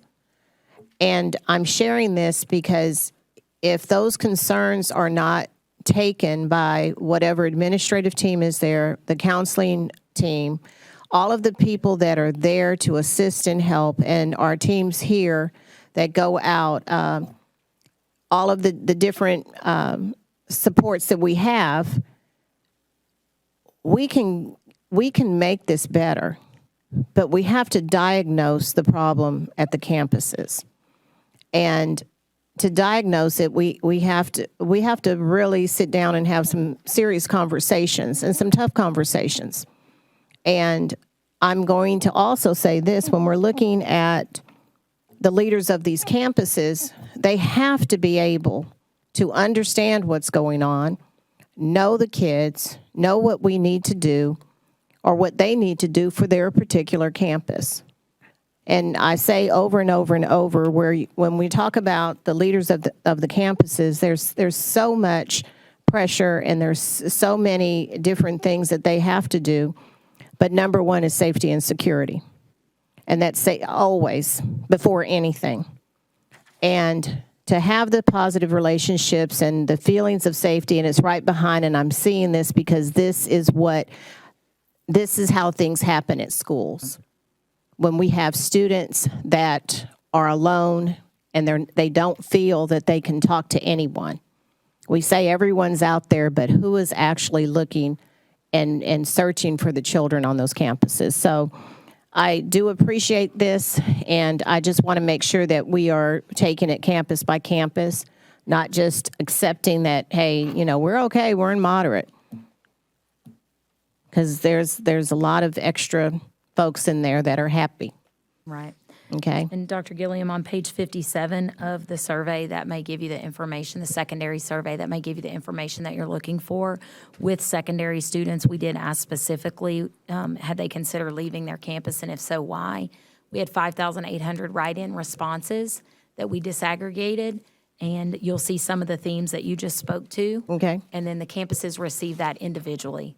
So we did also address like individual needs where we see a campus below what a district average is, because we know a district average isn't good enough, but that's disaggregated and handed there, so they're using that, as Dr. Mensah said, when they're writing their plans. Thank you, and thank you, Dr. Mensah. And again, many times we get this, and here's everything for our campus, and then it gets put over here somewhere. We've got to make sure that we open it up and we have a plan to make things better. Because behavior and safety, we have to address it, and students have to know that we're addressing it. Thank you. Thank you, Dr. Gilliam. Mr. Garcia. Thank you, Madam President. Great job, as always. This is, as I'm reading through the report, I didn't get a chance to read it all over the weekend, but it's a lot of very good, valuable information, and I appreciate that we're taking a look at this type of information. Just one, and I'll probably have to reach out to help me unpack some of this, next week or something, or later this week. But one question I had was kind of in regards to like areas of concern when we're looking at participation in clubs and school activities. This just primarily at the elementary level. Do you know if there's a correlation between parental involvement and less parental involvement with the level of participation going down, or is that something that, is there any way to I don't know, I haven't really looked at the report itself, but. I'm not familiar with any research on that, but I can look at that. I was just curious because, I mean, obviously there's not as many options for clubs and school activities if it's obviously when you get into secondary, you've got band and you got football and you got things that so many, you can go so many different directions with what's out there. I know there's a couple of elementary schools that have dad's club and some schools don't. And so if in my house, it's like there's really not a choice. You have to join something.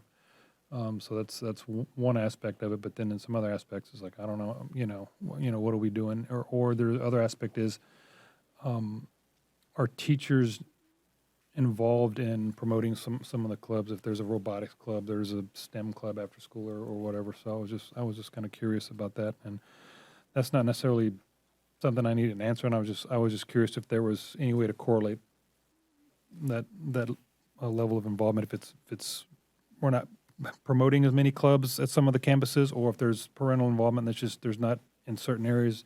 Maybe that's one of the reasons why it's gone down. So just some thoughts I wanted to share. Thank you. Thank you, Ms. Garcia. Mr. Hamilton. Yes, thank you.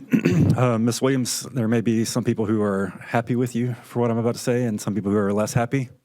But a presentation that you gave in 2021 is a big part of the reason why I'm up here. So when you gave an update on the 5-year plan, so people who are not so happy that I'm up here, maybe they should blame you a little bit. Just kidding.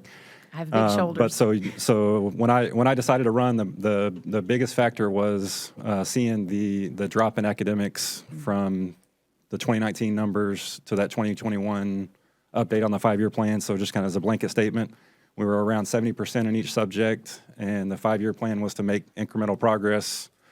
And then that 2021 update, we were down around 50% in each subject, just as kind of an oversimplification probably. And so just from knowing the district from previous endeavors, I knew that 70% drop to 50% was not going to be even across the district, and that it was going to be the biggest drop happened at the campuses that were already struggling. And so that was a big part of me running, was to try to make a difference for the whole district, but especially for those campuses that were struggling pre-COVID and more so after COVID. So that's where I was entering my decision to run. And so I did not really intend to campaign on discipline very much. But as I campaigned, as I talked to parents, as I talked to teachers, discipline was the number one thing that I was hearing from them. And so that became the number one thing that I talked about, especially towards the end of my campaign. And so that is how I entered this position. And then things that I've seen over the past almost year and a half have kind of confirmed that. And so I would say that led me into at least for me personally, what happened with the Student Code of Conduct recently.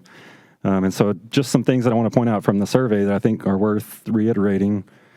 So from the secondary areas of concern, students had feelings of safety and application of rules and discipline. And then from the elementary areas of concern, feelings of safety and perceptions of fairness. And then from the triangulation section, we had a large number of students being bullied or picked on. And parents and students feel that bullying is not adequately addressed.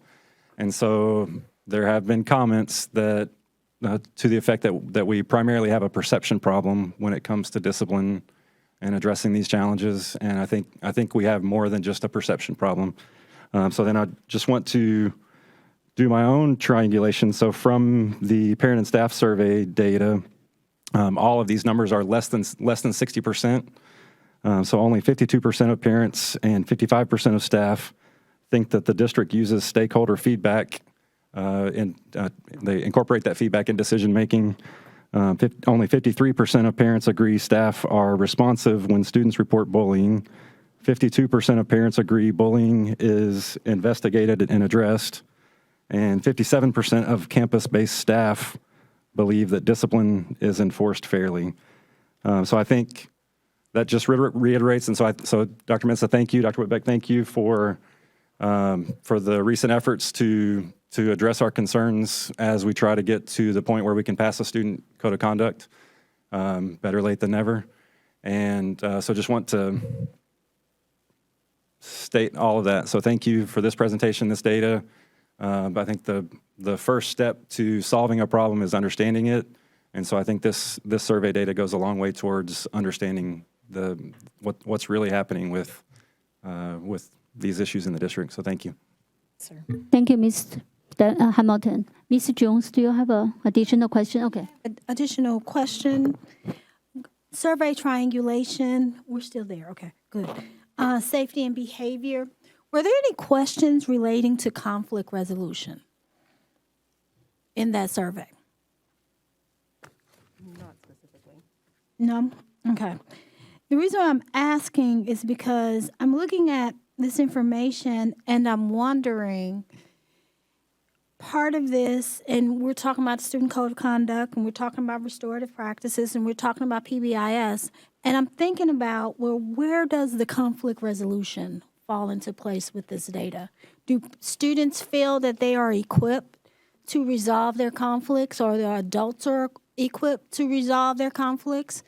I guess I'm asking for more information here because perceptions on handling and fairness of discipline varied between groups, indicating the importance of consistency in discipline practices. Yes, that is a factor, but also in discipline, those discipline practices, are the conflict resolution techniques effective? Because I know Dr. Gilliam just said that the situation at a school where kids are bringing firearms, and I'm just like, well, where's the conflict resolution here? And so that would that serve as a preventive measure for some of these things to emerge in our schools and via the survey as well. So that's why I'm asking, were there anything in regards to conflict resolution? I think it was more about how they treat each other. Do they feel like they're treated fairly, not about the strategies particular to conflict resolution. Right.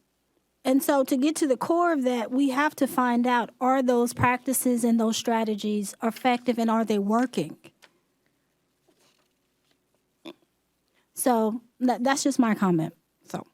Yes, thank you for the comment. We can look at adding questions. We did pull these from a research base just to get perceptions around students, not necessarily to monitor implementation of practices, but that is something that we could look at adding. Yes, I'm just asking you for, in the future, for future survey, go a little deeper, so we can really find the root cause of a lot of the issues as well. Thank you. Thank you, Ms. Jones. Thank you for the presentation. I think I'm not going to repeat any of the comments or questions. So I do have one question regarding to the survey. So when you asking the question, first of all, I want to also thank the students who is willing to participate, because that's the joint effort. So we can have a picture today. That's super important. So regarding to the student retention, so when you tell the students, when you ask them if you sometime you want to consider transferring from the school, and then you tell, the other one was often. So how do you define the line like there, or do you just tell them? Do you do any explanation to them, or no? Just give them the form, they can just check. No. The form is given to the students. We don't have the teachers go through the different options as far as what we mean by often and sometimes. Okay, so they can. So that's probably why you use the data. You combine those two together, right? Mm-hmm. Okay, thank you for that. Yes, ma'am. So I guess I'm not gonna really go in deep because I already have a lot of comments here. But I look forward to see the plan, because I think now we know where we are at, and then we know the concerns. And you heard from the board member, we wanted to see some action plan to actually address those concerns. So I guess we're looking forward to see the CIP and the DIP in October. And so the board members, if you do have actual questions, please email Dr. Wayback. You can copy to Ms. Williams, and then so they can get those addressed during the workshop or before the workshop in October. So thank you. Thank you. Yes, Dr. Wayback. Thank you, ladies, very much. Just in closing, I thought I would point out something that we may not be aware of. One of the things I think we should be proud of is that we do this survey at all. This is not a requirement. And many, many districts do not do this. So we are making ourselves vulnerable. We are putting ourselves out there, and we're willing to say, hey, we want to know the facts, whether they're glowing or whether they're not. And so I just wanted to mention that, because people may think, oh, that's another, TEA requirement like Dr. Costin's getting ready to talk about, but no, it's not. Thank you, Dr. Wayback. Actually, I really appreciate the effort, because you only you can improve only when you know where you are. So I appreciate this very much. So that being said, we're gonna move on to the next agenda item. Okay, Ms. Malone. Yes, just one question, only because you brought up something that I wasn't going to bring up, which was you asked about the transferring in. So what I'd like to ask the policy committee is where are we at with policy FDB local? And when will that be coming to the board for review? Because as I look at this data, I see a strong correlation with policy changes from 2014 and onward. And I know we're trying to move things along, but if we could get an update on when we are going to have that come before the board, because I know we started talking about that in January of 2023, and it's now September. So Ms. please Malone, let us know. can we get the policy committee get back to you on that? Absolutely. Okay, thank you. So let's move on to the next information item, which was the second one, accountability update. Thank you.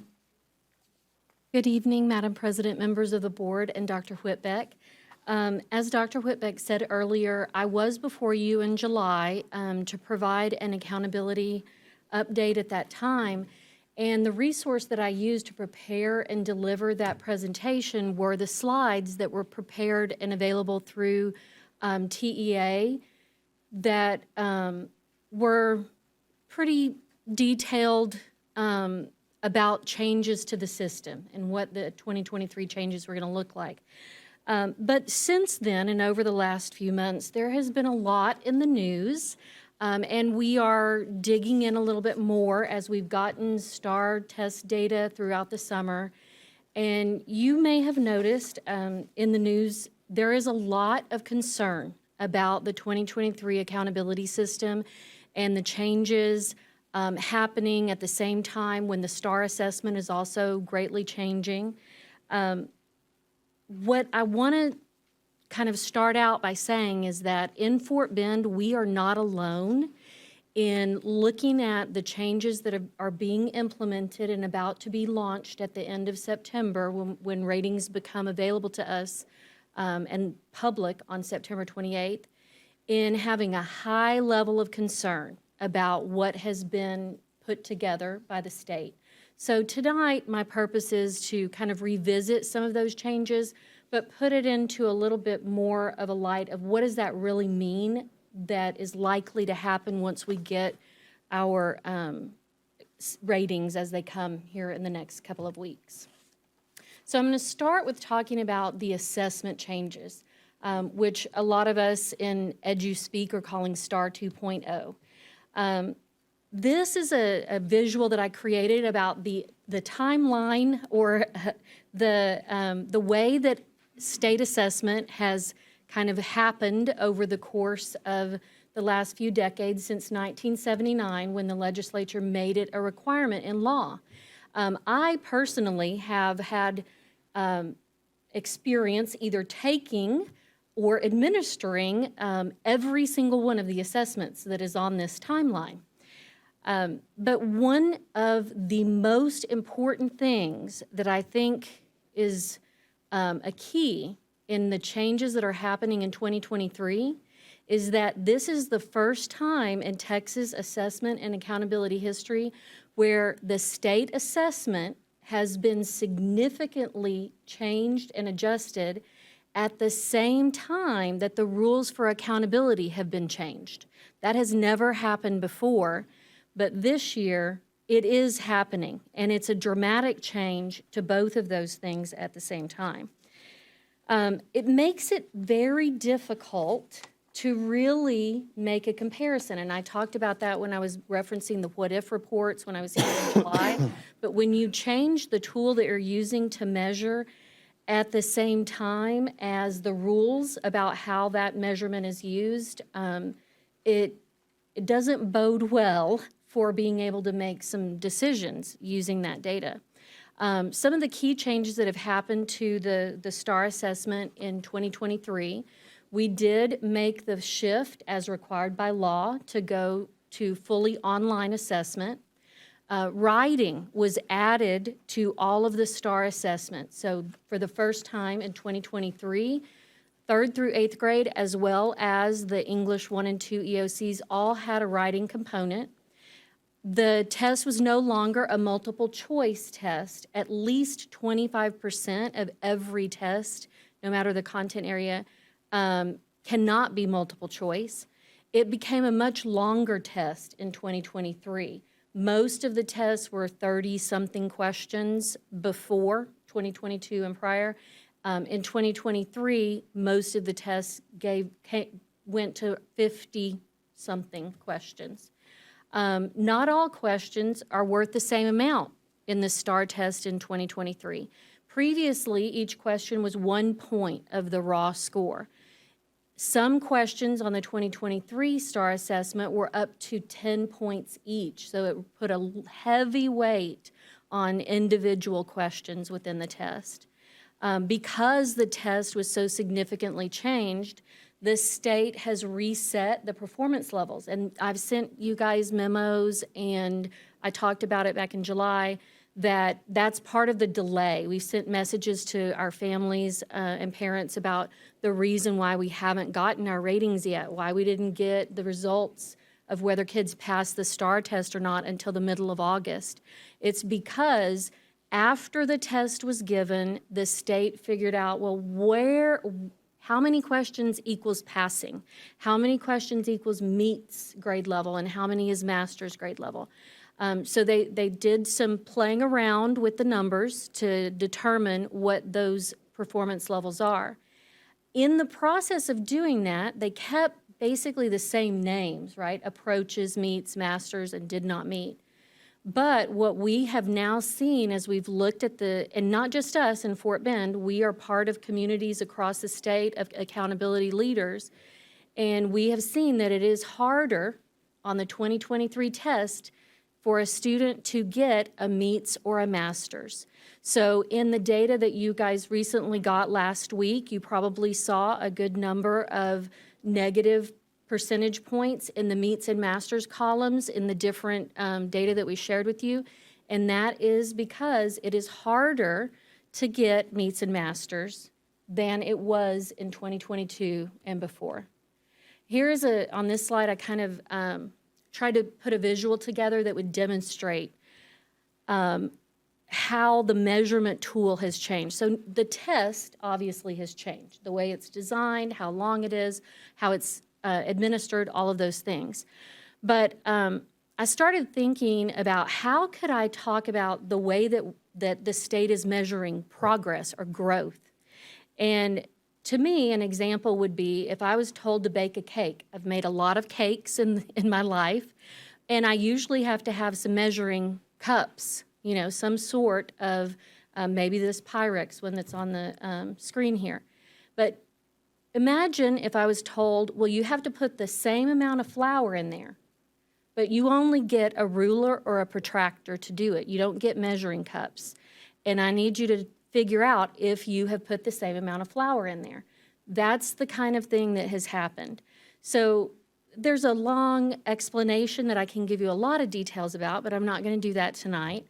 But in order for the state to determine for an individual student if they made a year's worth of growth, if they've made a progress measure to get the points in the accountability system, in 2022, there was a formula that was a consistent formula. It was about did they get a certain amount of scale points compared to the year before.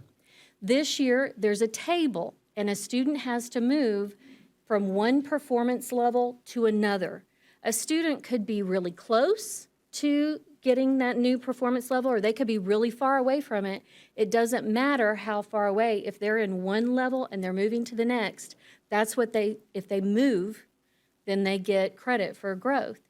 This on the screen is an example of just a few tests that I pulled. It's the number of scale points in maroon. That's how many they had to get in 2022 compared to 2021 to equal a year's worth of growth. 34 scale points for 5th grade reading, 26 for 7th grade math, etc.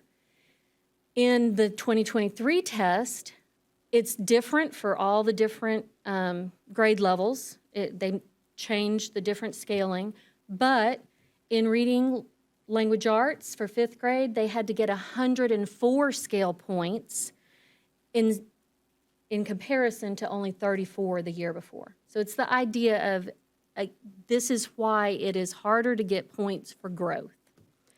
And in addition to that, it's harder to get meets and masters. So now the key important changes in the system. Just as a reminder, there are 3 domains that go in to make up our whole accountability score, the A through F that a school or a district gets. It's 70% is the best of student achievement or progress, school progress, the growth or the relative performance, and 30% is domain 3, which is the closing the gaps. One of the, or a couple of the biggest changes that have happened with accountability are about the targets. So there are, in domain 3, targets, and this domain is the one that is used for not only state accountability, 30% of each campus grade, but it's also the federal accountability domain. Everything for federal accountability is in domain 3. So there are all these targets, and I put a little screenshot here on the right-hand side, and every green circle is where a target is lower than it was in 2023, and every red circle is a target that's higher than it was in 2022, sorry. And then I counted them all up, and that's a little chart there for you as well. But the trends in these target changes for domain 3 are that over 75% of the elementary targets are higher in 2023 than they were in 2022. 46% of the middle school targets are higher, 43% of the high school targets. And the entire domain has shifted to focus on how the lowest performing student groups are going to do. So all of that being said, it is highly likely that our domain 3 scores will suffer because of that intentional move. This is another place where making it harder to get meets and masters is going to have a negative impact, because domain 3 only looks at the percentage of students who get meets or masters. It's meets and above, not approaches and above in domain 3.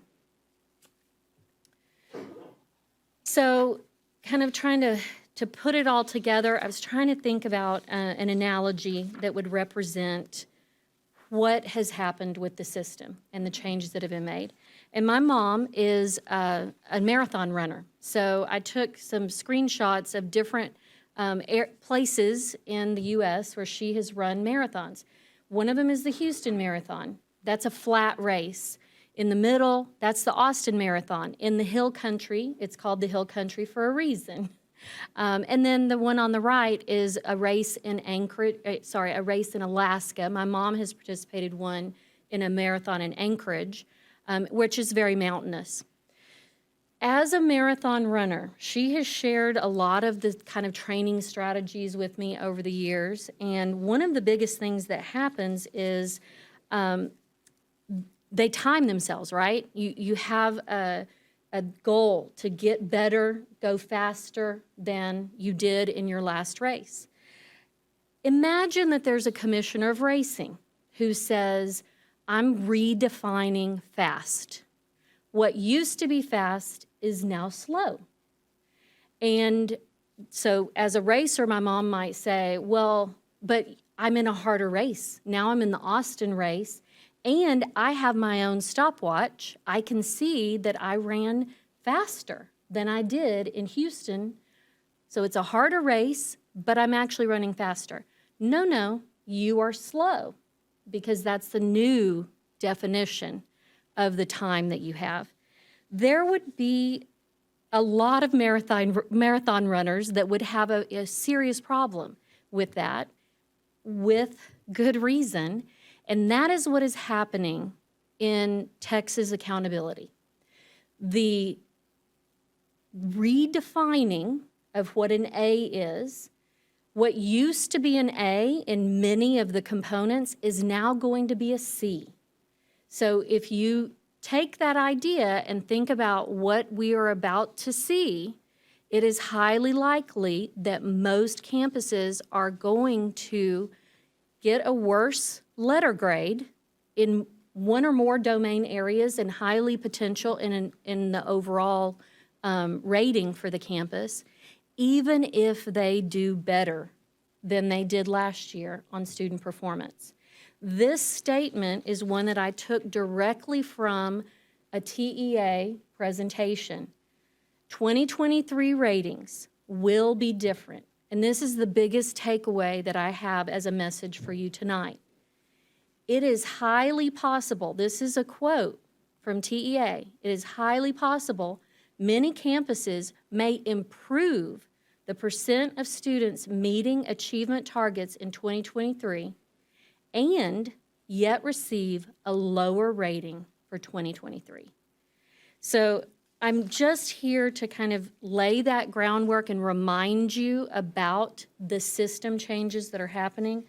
What I would also like to encourage you and remind you of is that our schools use a variety of data to do what our purpose is of being here, which is to support student learning. So even though the accountability is not truly being refreshed, it's being reset and redefined, that does not mean that the work that our teachers and our campuses are doing is changing, but we need to be aware of what is happening in the system when the grades come out, because an A in 2023 is not the same as an A in 2022. A C in 2023 is not the same as a C in 2022. So thank you for letting me be here with you tonight, and I'm available for questions if you have any. Thank you so much for the presentation. I'm going to open up for the questions and comments to the board. Do we have any questions or comments? Seeing none, but Mr. Garcia. So just to be clear, the rating system that for 2023, they changed everything for the tests that we took last year. Right. Okay. So, and this is my thoughts. You know, we're focused on student outcomes. We're always trying to get better and increase, you know, student performance. I think when we look at, and I'm not saying that we're afraid of, I don't think this district is afraid of accountability, because that's all we do. We as teachers, we're just trying to get the students to do better at anything and everything that we do. No different with the STAR test. But I don't feel like sometimes the state listens, because I hear so much over the years that one test, we can go through this all day long, one test given to one student on one day of the year is going to drive your accountability ratings. And there's so many really smart people out there that are in education that, you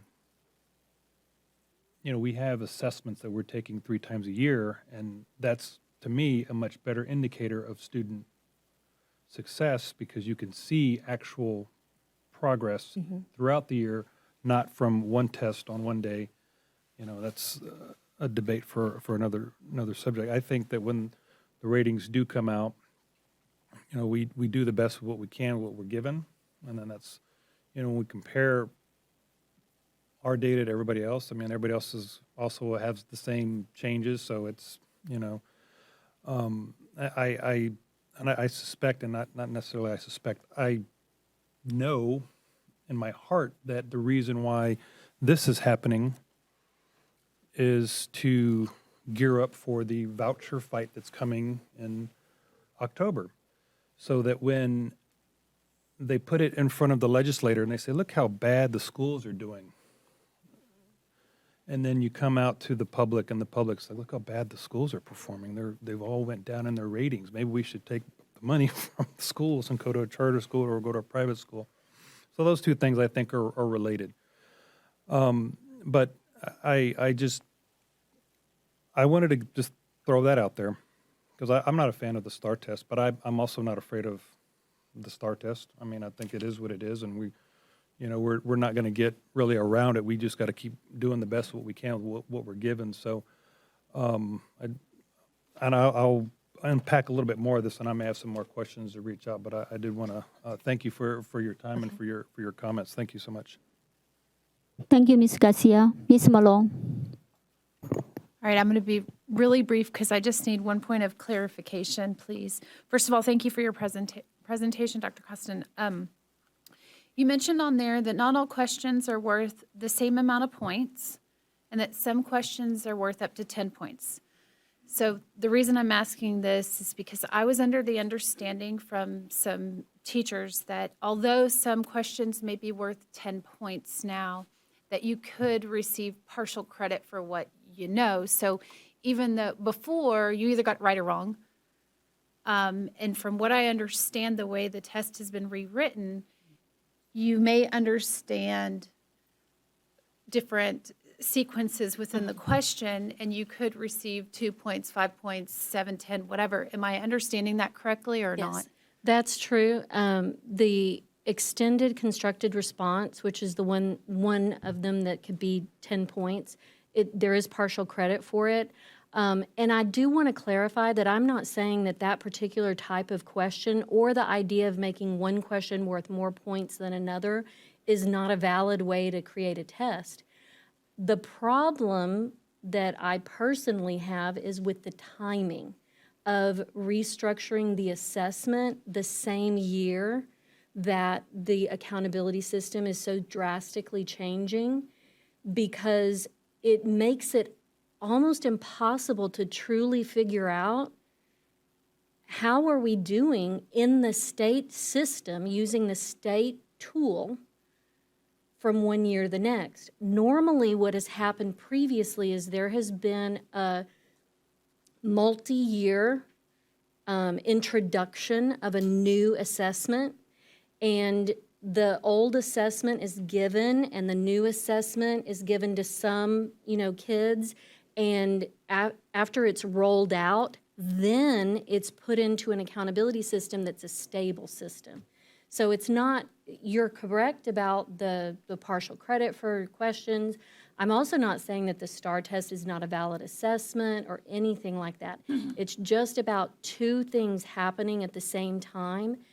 And in the messaging that is directly from the performance reporting division at TEA, they have messaged that it is intentional the way they're resetting the system to drive lower ratings for campuses, and the proportional method that is now being instituted for districts, it is on purpose. They worked with the numbers to figure out a way to give districts ratings that would be lower in 2023 and beyond. So that's the concern that I bring to you tonight. No, and I completely appreciated everything within this presentation. I just wanted to make sure I understood correctly, because I had heard from other teachers different things, and I'm like, wait a minute. So I appreciate you providing that clarity, and I understand that the conundrum is real and that changing the rules of the game, that it's difficult, but frankly, the way I stand here is it is what it is. I don't have to like it. We just have to do it. You know what I mean? Right. Like right now, it is what it is. We understand the situation, and it's definitely challenging. So you're in a tough spot. So God bless you as you do your job. I'm a little passionate about it. I'm sure y'all can tell. As you should be, and I'm grateful. We need passionate educators who are, working for our kids. So thank you very much. Thank you, Ms. Malone. Ms. Jones. Thank you. I have a couple questions. The students, I know you're presenting this information as if it's new, brand new, online testing instead of paper. Did the students take the interim assessments? The interim assessment is an optional assessment that students can take, and it is an online assessment that that TA has developed. Did Fort Bend ISD students take them online? Last year, in the 22-23 school year, campuses could develop a plan for whether or not they wanted to use the interim assessment and for which students. It was not all campuses, all students at every, it was a campus-based decision. So some campuses took the paper while others took the online, and so some campuses were more prepared with the online versus the paper? In the 21-22 school year, it was a campus-based decision across the state whether or not student or campuses were going to move to online or paper testing. So in the spring of 2022, we had some campuses that went fully to online testing. Okay. We had some that chose specific grade levels to move to online testing. And then we did have some that stayed with mostly paper testing, with only a few students moving to online. And that was in the spring of 2022. Last school year, we were required by law to move fully to online testing unless there was very specific individual students with accommodations that could only be done in paper testing. Okay, so last year, all of the schools, all the campuses did online testing with the interim assessments, correct? No, I'm sorry, I misunderstood. With interim, it was an online-only assessment. Okay. And it was a campus-based decision. Some students took it online, some didn't take the interim assessment. Okay. Do you have that data for those campuses who took the paper versus the online? So paper versus online STAR testing was in 2022, and the state did provide us with some data. I would have to look and see exactly what we have related to that for 2022. For interim assessments in 2023, they were all online if they were taken, and we can pull data related to that. So I would just, I would need clarity on exactly which, if it's the interim assessment data from 2023. Yes. Okay. Yeah, and that's what I would be looking for. So I guess my questions, okay, you pretty much answered my questions. I just don't want, I see the 2023 STAR assessment changes, and I'm thinking about just administering the interim assessments as well as the STAR, that the writing was on the interim assessments as well, and some of those question types were, they pretty much gave fair warning that they were going to be on the test. So it's not like the STAR was like a big surprise or anything like that. That was planned. So that's why I'm asking, did you use the data from the interim assessments to kind of project what to expect from the STAR, or from our students on the STAR? So last year, because it was campus-based and not every single student took it, but those students who did take it, the campuses used the interim assessment data to make individual decisions for those kids about interventions that might be needed and that sort of thing. So yes, that data was used by the campuses to inform instruction and intervention needs and that sort of thing. The reason I bring up the changes to the assessment this year is not because we didn't know that was coming. We've known that was coming. It's about the timing. A massive change in the tool you use to measure student achievement at the same time that you're resetting the accountability system makes it just like trying to bake a cake and know that you've put exactly the same amount of flour in there or more flour. That's what's happening. When we compare 22 to 23, they are different tests. Right. So it's very difficult to see, did a student truly grow on using that tool? There are other tools that remain the same. For example, REN 360, which is our, internal Fort Bend ISD chosen assessment, and there are many others that we use. And it has remained stable, the type of assessment, the questions on it, all that. And it makes it much easier to compare how the student did on this test compared to one last year or 3 months ago, et cetera. That's where the problem is with the STAR test 2023. Now, once we get into future years, as long as they keep the test the same, then the data that we get out of it is going to become more stable, related to telling if a student has grown or not. Okay. And just to clarify something you said earlier, you said that it's a campus-based decision to do the online versus the paper. For STAR testing, that was a campus-based decision in the spring of 2022. Okay. For the interim assessment, it's not a decision about paper versus online because it's only offered online. Right. And for 2023 STAR, it was an individualized student decision. And there have been some laws passed related to that moving on for 2024. But it's a individualized student decision based on the needs of the student. Okay. Thank you. Thank you, Ms. Jones. Those are very good questions to clarify a lot of things for all of us. I don't see any other questions, but I do. Oh. Okay, Ms. Hannan.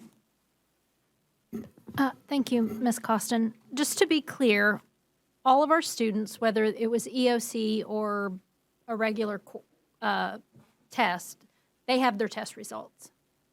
Yes. Okay. So when we reported that, and my student took one EOC, but I frankly don't remember, did we issue an explanation of why their scores, like it may have been a child that was always meets or always masters and they were different. Did an email go out that explained that student achievement portion of the formula? So the messages that we sent out throughout the summer, starting at the very end of May, I think the first one was around May 31st, but it was the very end of May. Those messages that we sent to parents were just about the delay and the way that TEA was trying to figure out what scaled score to use and what passing was. At that point, we did not know what we know now about it being more difficult to get to meets and masters and being able to look at some comparative data. In Cambium, we're able to see what the region and the state is in comparison to us and see these trends. TEA has also recently released some data charts and a whole press release and everything that gives us some information about the percent of kids across the state that have gotten meets and masters for each content area. So we are currently working with the communications department on developing more parent messaging to specifically explain about the changes in the accountability system and the changes in the tests that are impacting that. Okay. I don't know an exact date of when that's going out, but we're developing it right now. Because what I know that many parents, they really do care about the grade of their school, but they care mostly about understanding their individual students' achievement. And I've heard two presentations from TASB. I heard yours in July, and then I've heard it again. And I've read about it. But I have to look back at my notes to understand. So I think just helping in those simple terms, like this is what, not scale score. Right. This is how many questions you had to get right out of this many to get meets. And now, showing our parents some simple things for just that student achievement category, because they may not understand this whole formula, because I still don't. I don't understand it. It's a little bit like a teacher giving you a rubric and saying, here's the assignment, and then you turn in the assignment and they say, I'm joking. Here's a different rubric that I'm going to actually grade you on. It's TEA's really knocked it out of the park on this one. But anyway, I'm glad to hear that we're doing that because I think helping people understand their own students' scores and what has happened to their child is going to help them. It's going to help them better understand the more convoluted reality of the campus grade and the district grade. And the other thing that I think is the personal connection between the campus staff and the parent when they have those questions about, well, why did my child get this score? So another part of our plan is in our communication kind of next steps. Tomorrow I'll be presenting to the principals and giving them some key talking points to kind of think about as they're messaging with parents, and the way that meets and masters are determined and all that is part of it. Okay. And that would be in sort of a visual job aid that could be passed on to teachers. So if they're having individual conferences, they actually know how to speak to it. We have a series of training that the principals and the campus leaders will be able to go to during October, and that's where they'll get all of those things. Okay. Thank you very much. Thank you, Ms. Day. Thank you, Ms. Hannon. So I have a couple of questions. So like Ms. Hannon said, we already heard this twice, and I'm just curious, when are we going to see the presentation? Because I think the data will be available end of this month. Is that correct?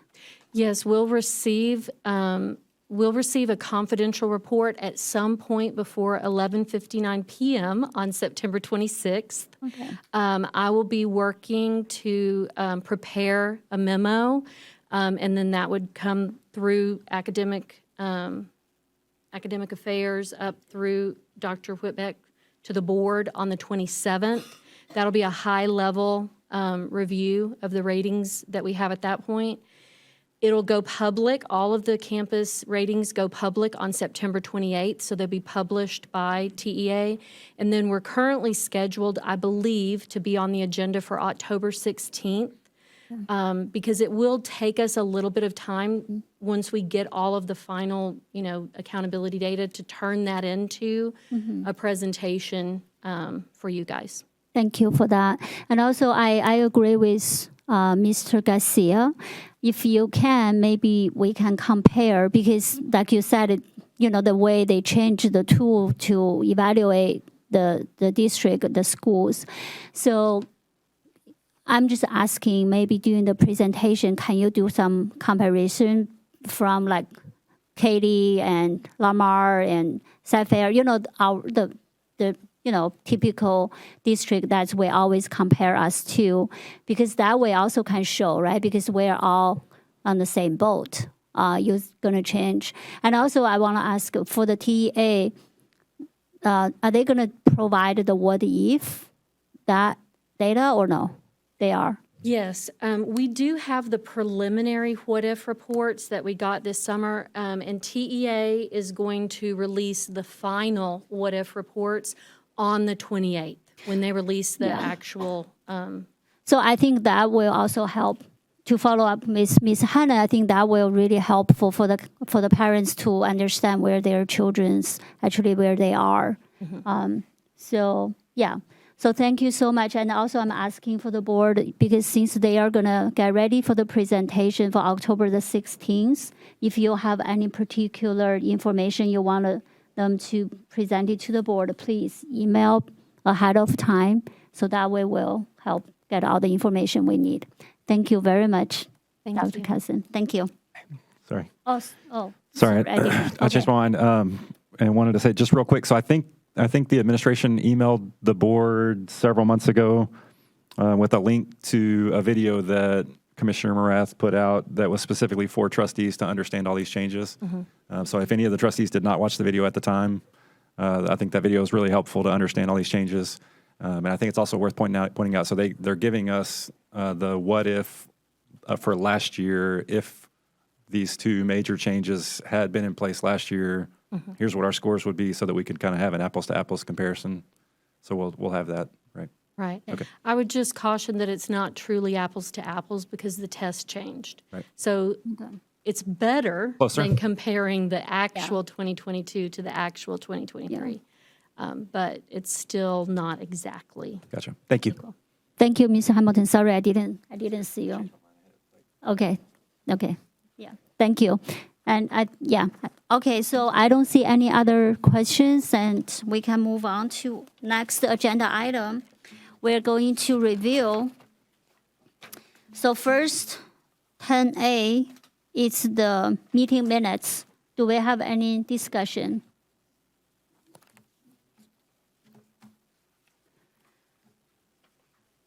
So moving on to student international travel. Any question?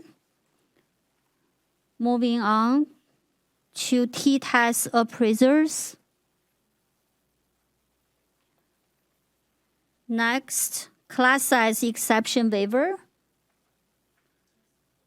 Ms. Hannan. Yes, so I want to really thank the staff members who I know had to scramble to answer my questions today. But Kate, because we got this kind of late, and that's okay. But the information that showed that overall we had a decrease in waivers from 2022 of 289 to 207 this year. I thought that was very good data, and I didn't see that in my packet, because when you're just looking at this in the board packet, it feels really overwhelming to me a little bit to see all those waivers, especially when we're having challenges getting kids reading on grade level and having math skills on level. So I also appreciate this class size exception report where you've shown the board which ones are pending an FTE being added to a grade level. That's very helpful to me. And then I really only have one question, in that we have meets staffing guidelines on some of them. So I'm assuming, but you never assume. So our staffing guidelines differ from the state requirement of student-teacher ratio? Yes, that's correct. And state is 1 to 22? And we've had some flexibility, so we've looked at staffing ratios based off of needs from different campuses. So at some of the campuses where there are greater needs academically, we've been trying to stick with the 22 to 1. And so in some campuses, we might have a higher student-teacher ratio. Okay. So we're not 22 to 1 across the board at all the elementary grade levels. Okay. And so we're gonna, this is a public service announcement to teachers who are out there and your board and you're not in a classroom and you want to come back, because Fort Bend ISD is a beautiful place. Thank you. Thank you, Ms. Hannan. And I want to thank you for asking that question. Actually, I was struggling to understand. And then I want to thank Jocelyn or Yadi. They sent the questions through the email, and that really helped me at 4:30. I think I saw those questions come in, and I read it, so it was helpful. And thank you for the staff for the information. So Ms. Jones, do you have a question? Yeah. Question. So the campuses with the most, who are asking for the waivers, are they also the campuses with the most vacancies?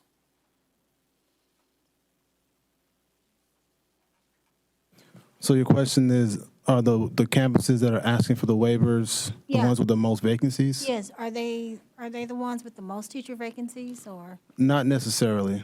Okay.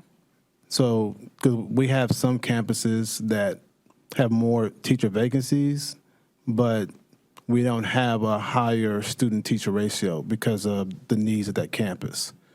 But in some scenarios, you might have a vacancy and you might want to keep the students in a class before making a new section, because we would create a new section and they wouldn't have a certified teacher. So sometimes some of the campuses are trying to preserve instruction for that group, so they'll keep them until we can find a certified teacher. Okay. Sounds good. Thank you. Thank you, Ms. Jones. We're gonna move on to next one. She's 10E, Certified Teacher Waiver. Ms. Hannan. Thanks also for answering this question and showing us the numbers and where these apprentice teachers are. And I want to be clear because I want to understand, and I want the whole board to understand, these apprentice teachers are teaching in a classroom solo, or they are paired with a teacher? So yes, they are the teacher of record in their classroom, but they are getting extra mentoring support. So I know that part of the HR team, the OD team are going out to the campuses and actually observing all of the instructional apprentice teachers and putting them onto a heat map so that they can make sure whether or not the TAP mentor is enough, or do they need more coaching and resources, because all the instructional apprentices, they all are degreed and they're all in an ACP program, but they haven't finished their alternative certification yet. So they're on an emergency permit. They're not on an emergency permit. That's why you need a waiver. Okay. And we did this last year also? And forgive me, I don't remember approving this last year. This is the first year for the Instructional Apprentice Program. It's a really new program. We have 162 instructional apprentices in the program this year, and it's relatively new. Other districts started it the year before we did, but this was the first year for Fort Bend ISD to have the apprentices, and it really made a huge difference in a couple of ways. Our teaching vacancies are down significantly year over year, and our paraprofessional vacancies are up because we've promoted from within. We're growing our own and truly living that, because a lot of our paraprofessionals are now in the classroom using their degrees and getting their alternative certification to become teachers. I went and listened to a legislative update last Friday, and according to TEA, 50,000 teachers left the teaching profession in Texas last year, and only 19,000 were certified. Right. So you've got a delta of 31,000 teachers just from last year. And so trying to fill that is more and more difficult. But, Fort Bend ISD really we didn't just copy what other districts were doing. We did something innovative, and we made these paid positions, benefits eligible positions, and it made it very attractive for those paras and those others that were already in the district to take those positions, because why would they give up a para position that's paid and has benefits to go be a teacher? And so we really did some innovative things with that, and it made it so that we've grown our own, and that program's been very successful. But because of the way we have hard to fill defined as a district, we couldn't just use our DOI exception for the waiver. TEA Okay, actually... and I didn't quite understand how we were finagling that. Yeah, well, DOI could have been used if we had hard to fill more broadly defined. We have hard to fill very narrowly defined, and so next year we could look at using our DOI certification just by broadening the definition of hard to fill as far as what our teaching vacancies are. But for this year, we reviewed that with Kobe, with the legal team. We looked at our DOI plan. We looked at the district definition of hard to fill, and this was the safest, most conservative route to go. But for next year, the goal would be to try to use our DOI and make sure our hard to fill is defined appropriately. Okay, so I just have a couple of comments. I am very pro alternative certification program. So another, public service announcement. If everybody wants a new career, go get your certification now. But I do want to point out, because research does say when students don't have highly qualified teachers 2 years in a row, that sometimes there is a negative impact on achievement. So one of my questions, well, I have two questions, and maybe you can answer them and maybe not, but are any of these teachers, these apprentice teachers, sitting also in my waiver list that I'm going to have to vote on? So for instance, did we try to make sure that these apprentice teachers weren't, say, for instance, a first grade teacher who has 27 students in their class from this waiver? So because this is challenging. I know it's challenging to get folks in the classroom, but yet we also want to make sure to set them up for success and our students. So you don't have to answer that tonight, but I would like an answer before I vote, to make sure we don't have these apprentice teachers who have kind of an inappropriate teacher-student ratio. That's pretty important to me. Yes, and ma'am. The second one is, since this is new, is there, and I know I'm really asking, but I want to make sure that the child that has an apprentice teacher this year, or has a teacher who is not meeting the highly qualified requirement, that they're not getting that 2 years in a row, if there's any way we can track that or try to make that happen. Thank you. Thank you, Ms. Hannan, and thank you for your public service announcement. Thank you. Mr. Hamilton. Yes, thank you, Madam President. Thank you, Trustee Hannan. That was very helpful. Great public service announcements also. So more personal information than maybe should be shared, but in 2020, I was laid off due to the COVID lockdowns and the impact on the energy industry, and I signed up for an ACP program. And so I got a text message just a few weeks ago from another school district offering to pay my ACP program if I wanted to go back and do that. So question, have we reached out to the ACP program providers to do that kind of thing? So we are doing some of that. One of our ACP programs is through U of H, and the school district is paying half of the cost of that ACP program. So the answer to that in certain cases is yes. Now, do we have a geofencing text application that we can use to do that same thing? No, we don't. In terms of the actual texting, there's a cost associated with doing that type of a geofencing campaign. So I get that. Yeah, but I don't think they did either. It was a Dallas area school district. So just random. But we are paying the cost, half of the cost for the U of H ACP program participants. Awesome. Thank you. Thank you, Mr. Hamilton. Ms. Jones. Just to clarify, I came through ACP, and it was ACT Houston, which is now Teachworthy. I'm very close with their founder and everything. I have just to clarify, so the public will know, the apprentices are on probationary contract, correct? Yeah, they are not Chapter 21. They are on an employment agreement for 1 year. They're supposed to have their certification completed by March 18th of this school year. So they were hired already in a program, and they have to complete the program before the school year is over. So they've passed their content, correct? Their content test. Have many of them passed their content test? No. No? No. Okay. They were accepted into an ACP, and they had a bachelor's degree, but they have not passed their test. They don't have an SOE. Okay, and have they taken the PPR as well?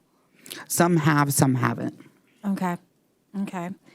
I guess my biggest concern is the mentoring of first-year teacher, because that's my thing. Mm-hmm. And so what are they getting? What are these first-year teachers, what are they receiving? Are they doing weekly meetings? Are they doing updates? How is the program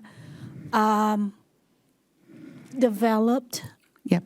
Yeah. Do they meet with their mentor once a week, twice a week? So I'll speak to this a little bit, and then Stephanie Williams can chip in because her team's also involved in this. But every single one of them has a TAP mentor, and then I don't know if there's a designated amount of times that they meet with their TAP mentor. But beyond that, like I said, the the OD department, HR as a group are going out observing these. They're doing every Thursday. They're going to campuses and observing, especially these first year teachers and the ones that are in these ACP programs.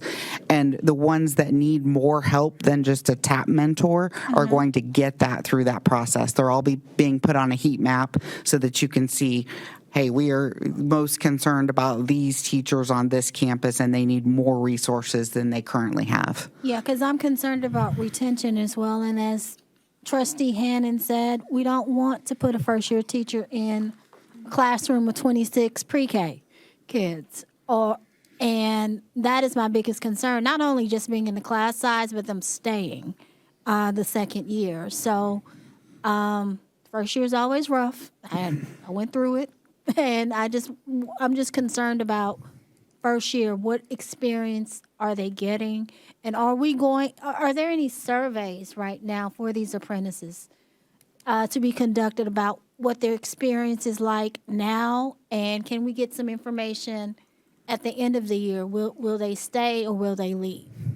Can we get some information on that as well? We can. Okay, thank you.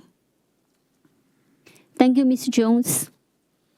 I see no more questions. We're going to move on to next one. Centerpoint Energy Blanket Easement. Do we have discussion or question? Seeing none? Oh, sorry. Mr. Hamilton, sorry. Sorry, I keep forgetting. No, I keep pushing the button very late, so it's my fault, not yours. So, partially related question. What's the timeline on middle school 16? Like when we have not broken ground, or we have not. Is it August of 25? August. Yes. Okay. Thank you. Yes. Sorry, had to think. August 25 is the opening. Planned opening date. Okay. Planned. So what's the front end of that timeline? We forgive me if we've done this and I forgot. We haven't approved, we approved the architect, but we haven't approved other. Yes. Carolina. Perfect. So glad to see you out there. She knows it all. Awesome. Thank you. So for middle school 16, remember that Bond 2018 funded the design. And so we are really currently going out for bid. So once we have numbers, we would come forward to obtain approval for that contract, and then we can start construction. Gotcha. So do you have a timeline for when you think you might bring It's happening now. Okay, we are gearing up for us to go on the street to bid September. So it's happening this month. Awesome. Thank you. Thank you, Mr. Hamilton. So we're moving on to next one. It's House Bill 3 resolution. I don't see any discussion. We're going to move on to real estate broker consulting services. I don't see any discussion. So next, we're going to be, physical and budgetary strategy. I wanted to see the I and J and K 3 items, or at least the 2 of them. I want to thank the staff for sending them in advance. Brian, thank you for everything. The email, I know they've been sent it to the budget committee. And so I wanted to know if there's any questions or comments from any board members. So we're good. Thank you. So next, we're going to move on to 2023 tax year tax roll resolution. Seeing no questions, we're moving on to M. The first one is, this is the approval for expenses that more than $50,000. The first one is construction services for exterior LED lighting upgrade. I don't see any. And then the second one is phase 2 for professional service for 2023 firms bond and the non-bond projects. I don't see any questions. We're gonna keep moving on. The third one, staff augmentation services. I'm so sorry. Next one is fine arts consultants and other services. Do we have any questions? Ms. Day, I had a question on the Staff. technology augmentation. We're not there yet. Oh, I thought that's, Technology? staff, no, the staff augmentation for technology Staff, services. it was augmentation 3. services, yes. Ms. Hannan. Yes. Okay. Thank you very much for the explanation and the number of folks that this money is paying for. So you're asking for an additional about $500,000, right? 448 or something like that. 480,000, yes. And so, again, I tried to speed read through this. And so most of these positions are getting technology prepared for kids coming back Well, it's, at the beginning of the year, and the flat screens that were part of the last bond. it's we're really still- for the bond, mostly for bond project, and some for the, whenever we have a start of schools, we usually have a lot of needs of help in order to get the school ready. And I can refer you to Chris Nielsen. He is the director over Information Technology Services. It's his group that who used the most out of the benefits of the augmentation. So, Chris? Okay. Thank you for that question. And you're right, the bulk of that 480,000 are related to those specific items that you called out, the back-to-school readiness and classroom prep, and then some bond projects, specifically the flat panel project, there's some iPad dollars, our new voice system that we're working on. So we use the staff augmentation. A lot of our IT projects have large spikes in demand, and then they go down. So it's not efficient for us to increase our staff size for transient spikes in our demand. And back to school is a huge transient spike. We intake about 25% of all the work orders we do all year happen within an 8-week period.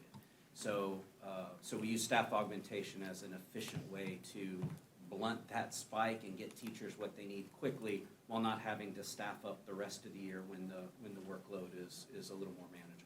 And then, of course, we're not staffed to handle, we build into the bond project budgets the staff augmentation. We don't maintain a staff here on premise to handle large rollouts like the interactive flat panel project that are a one-time project. So we cover those additional staff needs within the bond budget itself. Okay, so the interactive flat panels that were part of the 2018 bond, and forgive me, the deployment of those technology items is not included in the bond? They are. It is. Both the deployment of the panels, the cost of the panels themselves, the deployment of the panels, and then any additional staff that we need to manage the rollout from training the teachers, supporting the teachers, prepping the existing computers in their classrooms to be able to talk to the panels, and then actually following behind the vendor who does the deployment and inspecting the work that they do from an independent party so that we can ensure that all 6,000 panels were deployed correctly. So it's those kinds of staffing needs. Okay, and so why, because this additional 480,000 is coming out of the general fund, correct? No, it's a mix of funding sources. Oh, it's a mix. And bond fund. The classroom readiness is a general fund item. The other items on here,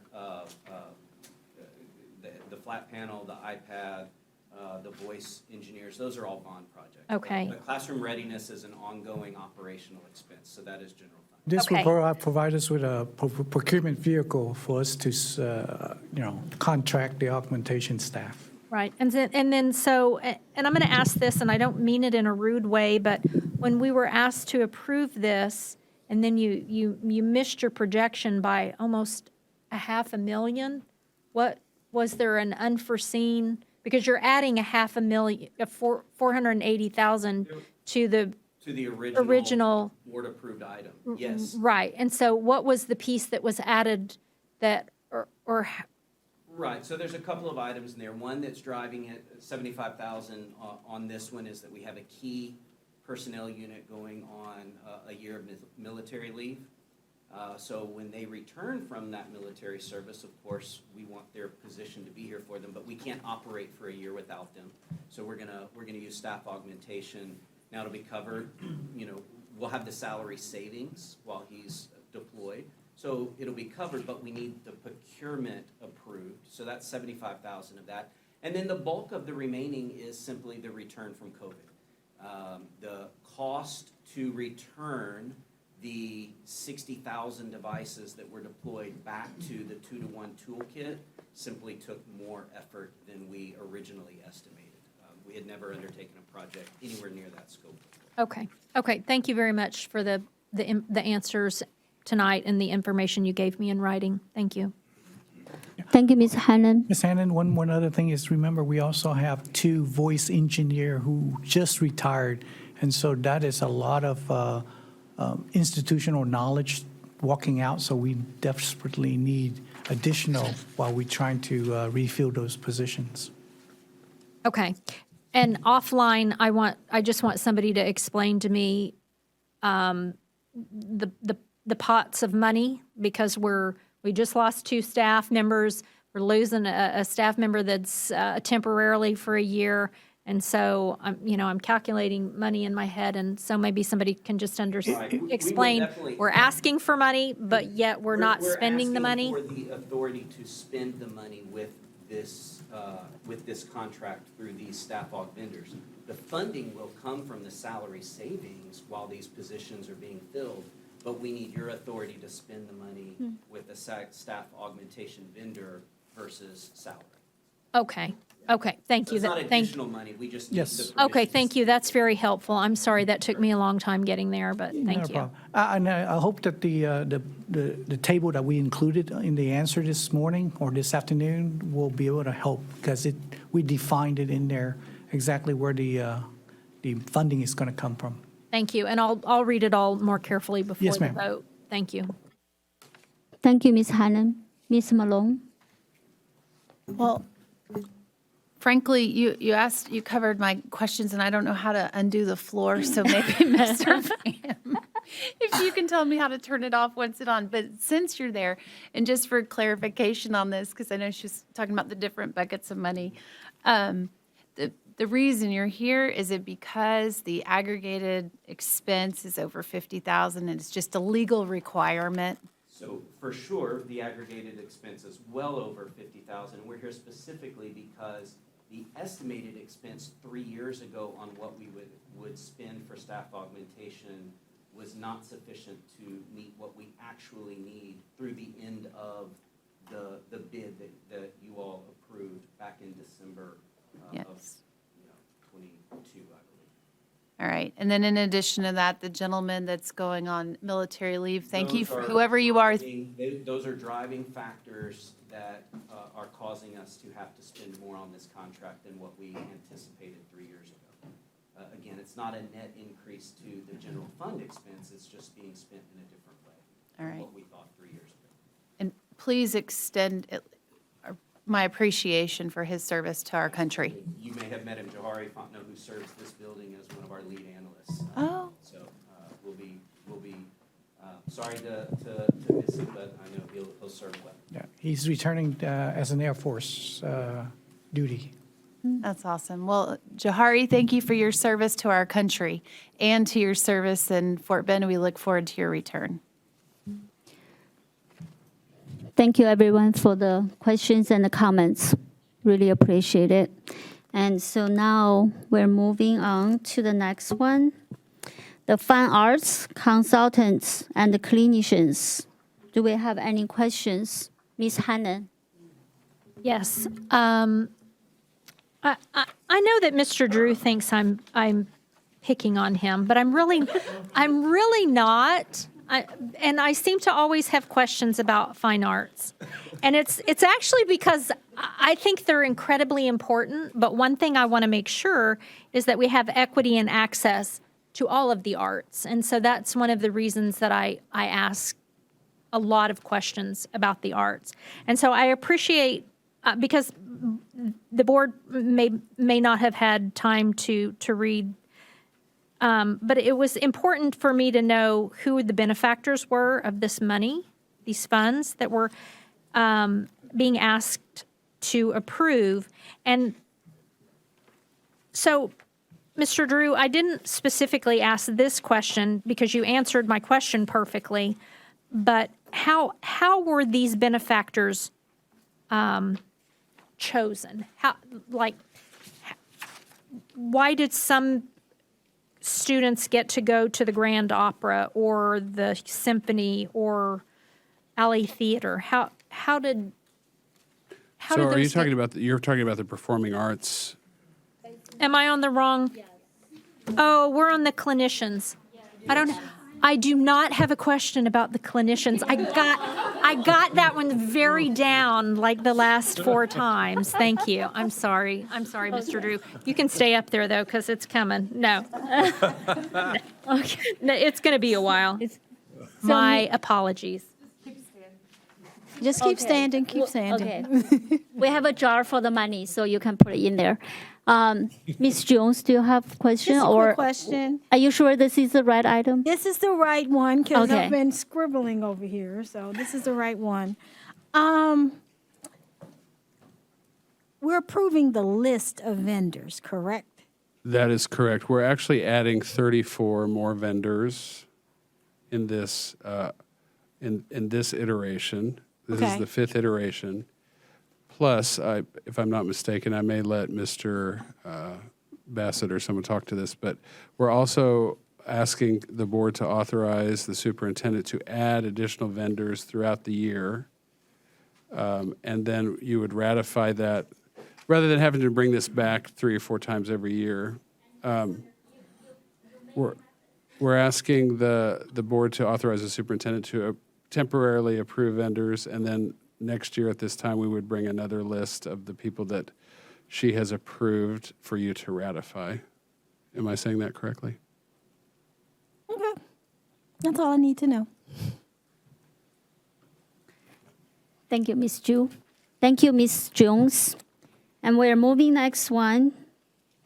Oh, did I miss anyone? Okay. School bus purchase. Do we have questions? So moving on to, oh, you have one, okay. Next one, fine arts You have a question for school bus? Okay, Ms. Jones.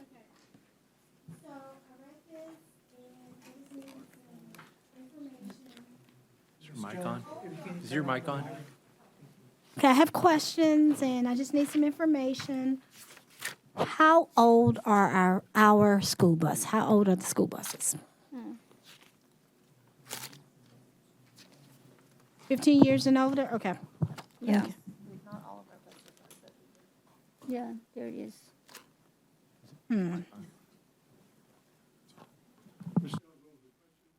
Never mind. Keep going. Keep going. Never mind. Okay. Keep going. Just keep going. Sorry about this. I think it's getting late. Sorry. So we're moving on. So fine arts, concert uniforms, and related items. I don't see any. Oh, that's the one, Miss Hannon.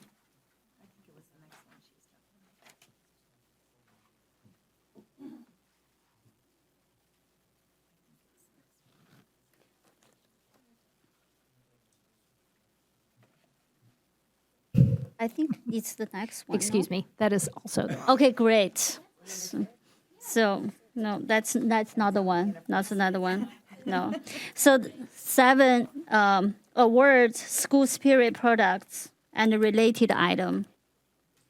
So next one, performing and visual arts organization and related services. That's the one. Miss Hannon. This is the one. Welcome back, Yes. Mr. Drew. Sorry about that. Glad to be here. So again, thank you for the list. How are these schools chosen to be benefactors of these trips? So the director or the teacher will want to bring in these performing arts organization vendors. Or, for example, the Houston Symphony, a lot of our middle school and high school, and elementary actually, bands and orchestras or elementary students will go to the symphony. They have student matinee concerts, and so they will take their kiddos on a field trip down to the symphony. And so that's what a lot of those expenses are. The one that's the Houston Youth Symphony, that's our Coda string project that we have going on in the Willow Ridge and Marshall attendance feeder patterns. And I've seen that, and that was amazing. So let's make that bigger. I don't know about extended learning contracts with Shamelessly Saved Productions. I'm not even sure what that is because that's done through the extended learning department, which is a pretty big expense. It's almost $45,000. So I guess the reason the explicit reason I ask this is because, again, I want to make sure that we have equity and access to these wonderful places. And, you know, I love that our kids are going to the symphony and the opera. Not quite as frequently on this list. We see the Alley Theater. But what I'm not seeing all parts of our district represented in these trips. And I'm also not seeing visual arts represented. And so I think visual arts is as fabulous as our performing arts. So that would just be my ask to Dr. Whitbeck, is that we're looking at, when we're approving funds, we're also looking at who the recipient of those funds are, because that, I think, is just a real beautiful enrichment to lots of kids that may never have the opportunity to do that. So thank you very much, Mr. Drew. You're welcome. Thank you, Mr. Drew. Thank you, Ms. Hannon. Ms. Jones. Mr. Drew, you're very popular tonight. So I have, and I would second Trustee Hannon's request about diversifying the list. I would like to see the ensemble theater also placed on this list as well. And Trustee Hannon, I have a good friend who's over the Education Foundation at the Houston Grand Opera, and she's African American, and they are making all kinds of efforts to diversify participation, minority student participation. So you shouldn't have any worries there. So I will say that this RFP was opened, and we encouraged all of those, ensemble theater included, to apply for the RFP. And if they applied, then we certainly considered them. And my philosophy is we want as many vendors as possible. So if they meet the criteria and score above a 70, they're going to be on this list. So okay. And I will say the Museum of Fine Arts Houston used to be on this list. I'm not sure why they didn't submit a proposal this time, but they've been on there in the past. And we've certainly taken kids to the Museum of Fine Arts. Sounds good. Thank you. give me 1 second, Ms. Hannon. Ms. Malone. Well, same situation on the speaking, but essentially, I was just going to tell you, Trustee Hannon, that I appreciate you asking that and bringing that up, even though we were laughing earlier about the clinicians. This one, I just wanted to let you know that I do support as well and share your sentiments about everyone having access. And Mr. Drew, thank you for making it known that that there were some entities that did respond to the RFP. I think my question would be, since you mentioned MFAH didn't respond this time, and in the ensemble as well, and maybe this would go to Mr. Gay, is could we do a continuance to where they could respond at a later date, just like the clinicians, so that we could continue to add a pool of vendors and make sure that we ensure that quality of access to varying arts entities is available to our students. Okay, Sure, and we can Mr. do Gay it. So- says yes. yep. You do too. Thank you. That's it. Can I make one comment? Yes, Now please. that I'm thinking about it. So, for example, you see Houston Grand Opera on there, and we have had matinee performances with the Houston Grand Opera where we've bussed students from elementaries to those, like, I want to say 12 or 13 different elementaries on our west side we bused to, like Houston Grand Opera matinee performances and things like that. So I don't think this list necessarily reflects like every school that's participated in those, because often those funds will come out of my budget centrally, but it's for a fair number of schools. Okay, thank you for that clarification, because we, as the board, we don't know that. And that's the beauty of us, this limited time we have together to ask questions, because if we don't ask questions, we don't get that kind of insight. Sure. And so thank you, Ms. Malone, because that was going to be my follow-up question is how can we expand and how can we attract more vendors? Because it seems like maybe Young Rembrandts on this one is really the only visual arts piece, although I don't know what Mosby Inc. is. I couldn't find it. But anyway, thank you, Ms. Malone, for asking that, and I appreciate that clarification, Mr. Drew. You bet. Thank you, Mr. Drew. I think I don't see anybody else on the list. Thank you. So the next one is demographer approval. Do we have any questions? This is PASA, right? Yeah. Yes, ma'am. Thank you. Yes. Yeah. So no problem. So the next one is long-range boundary planning. Do we have any questions? Mr. Hamilton. Sorry, I was trying to speak on the last one. So, Last one? Okay, go ahead. My please. question kind of applies to both of these, so it's okay that Okay. you skipped me. No, I'm just kidding. I think you're doing this on purpose, to be honest.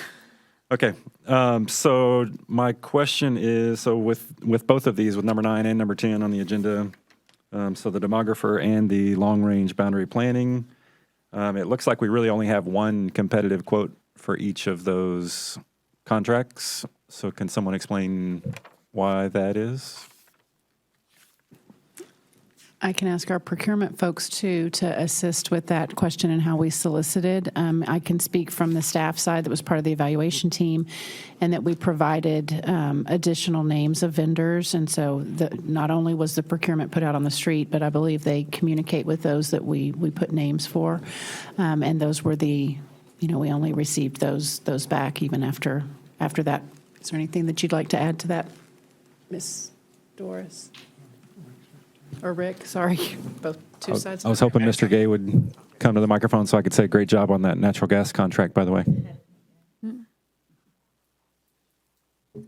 Yeah, so we use an e-bid system like Bonfire. And so not only do we put an ad in the local newspaper as required by law, but we send out several hundred emails to people who have registered. And one of the nice things about Bonfire system is we can register, we see the registration of all the other districts who have people that have registered for that similar commodity code.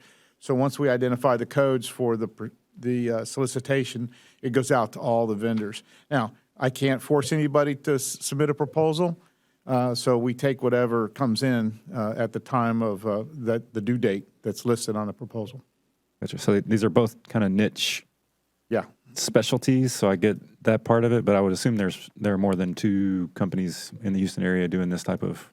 There probably is, but not everybody does it for the government. Right.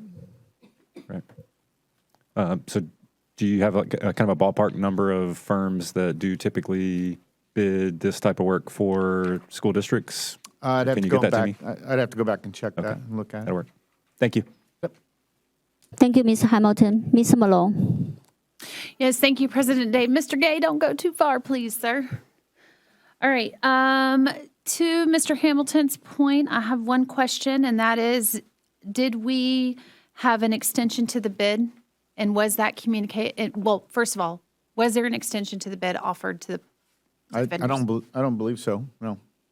Okay. And But I guess if we what's had our done that, it would standard? have gone out in an addendum. It would have gone out in an addendum so that everybody who had looked at the bid or whatever would have been notified. Right. And I guess what's our standard practice with going out for an addendum with an extension to the bid when we don't have a solid pool of responses? How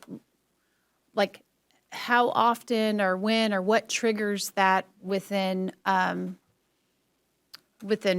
you're, Normally, you wouldn't extend the bid based on the number of proposals that you're receiving. So so for example, if you had gone out and it was competitive, and even though you only had one proposal, you would still evaluate the proposal.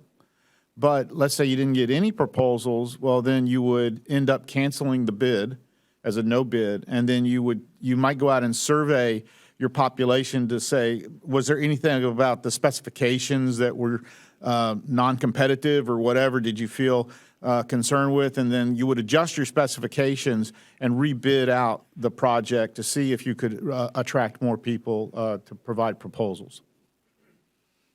okay, so we typically don't do extensions.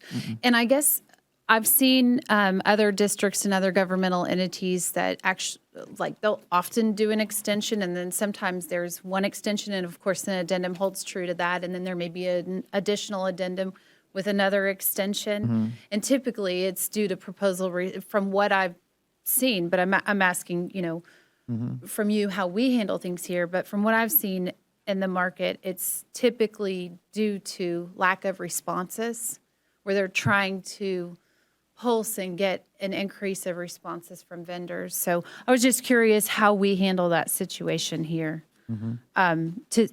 And wondering particularly on stuff that maybe isn't as time sensitive, if we were able to offer extensions, would that help? Because the reality is this, guys, at least the way I look at it, just like we have a shortage of teachers, and I think actually, Mr. Bassett, you're the one who shared remember the article on the Great Resignation?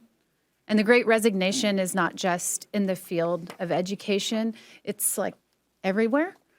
COVID did a number on just the workforce in general. And so companies are having a hard time fielding and performing their services as well. And frankly, RFPs are a lot of doggone work. I don't know if any of y'all have ever completed one, but it takes an incredible amount of time and caution as well as someone is doing that. And so I'm just saying, I've noticed within the state that there are quite a few extensions, and maybe that's something that could be considered in the future for things that maybe aren't as time sensitive, that we could do that. Or like we just mentioned on the Museum of Fine Arts, for example, on the last item.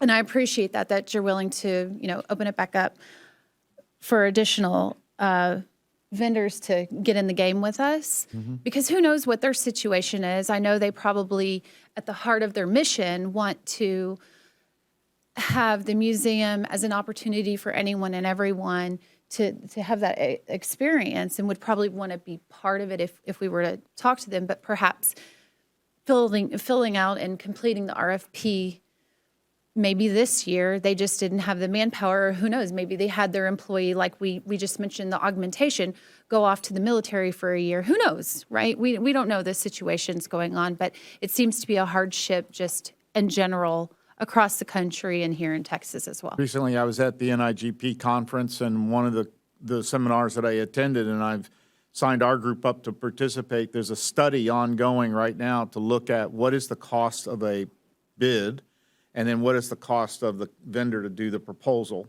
and to look at the two together. And when talking to vendors, sometimes they will say, when they look at what the value of the contract is, it's not worth their time and effort to turn in a proposal, because there's not enough profit or money there for them to even think about it.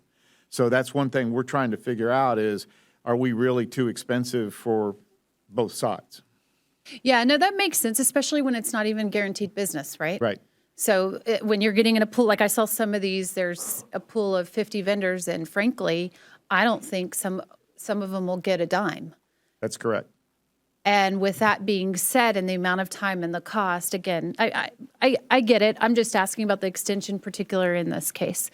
And that's it with that. The other question I have, though, is on, because are we done with demographic? I thought we were really on the long-range planning. Long-range planning. Okay, just making sure. So on long-range planning, I was a little bit taken aback What is that company called that we've been using for eons? Because I don't think this is them. Were they renamed or something? No, the company that we used prior was Cooperative Strategies, and they did not put in a bid. They did not respond. Do we know why they no bid? They said that they've been, I don't know the right business term, but somebody bought them, and they just didn't have the capacity right now to bid and to do the work. Okay, so But this company is not the company that bought them. HPM is not? It is not. Mm-mm. Not that I'm aware of at all, no. Is this, I didn't see anything time sensitive. Am I missing something? Or is this time sensitive for something, for a reason and I'm unaware? The contract expired, and so questions that we, when we work with our consultant on any questions that come up, be it cap and overflow, utilization of a building as we move forward, and then, of course, ultimately boundary work in the future. The contract expires, I believe it's at the end of this month. For the service. So I don't know how everyone else feels. I'm just going to put this out there on how I do after hearing Mr. Hamilton's comments and then like what you just mentioned from the NIGP conference. And then now you're adding to it, and I feel like it's almost the third item with they mentioned they didn't have capacity at this point in time to respond. So with that, I really support going back out to the market and including these other two, but knowing that the firm that we've worked with for eons, if there wasn't a reason or cause of action for separation of business, I'm really curious what's going on or why they didn't respond. And then in addition, just I would hope to see a stronger response pool. Well, I will tell you that as a matter of routine, we do go back out, especially if we only receive one proposal, and we do ask, why other people didn't submit proposals, and then we'll go back and ask, especially the vendors who pulled down the proposal and looked at it. If they didn't look at it or whatever, that's different. But if they've pulled it down and looked at it, we will go back and survey them and ask them why. I would add too that quite a few, we had a cross-functional team that evaluated those that did put in, and it's quite a bit of work and time and effort. And I mean that not in the sense of, it's too much work, but the time that it takes to go through this process. We need to be able to have somebody on board so that we can continue to consult and do the work and make hard decisions when that comes up, as well as be prepared once Policy FC Local is revised and approved to move forward with the work, to get ahead of boundary approval for those schools that are coming online and for the areas that we know that we need to work further in. Okay. So I'm going to go fishing for a second. I'm going back years ago, and I remember there was a gentleman who worked with us directly. And then I remember this last year, there was a lady. And I'm trying to remember their names. I can see faces. Mm-hmm. The gentleman who left and went to another firm, do you remember his name? I know his first name is my husband's name, so it's Scott. We had Scott Leopold. Okay. And Matt and Karen. I'm not going to be able to remember their last names, but Pyle might be able to assist with that. Changed her name, so I might be butchering it as well, but Karen Jackson. Karen, is she at the cooperative? She's at Cooperative Strategies. Okay. What about Scott? Where did he wind up? Scott, I believe, is at HPM. So the firm of choice. Correct. Got it.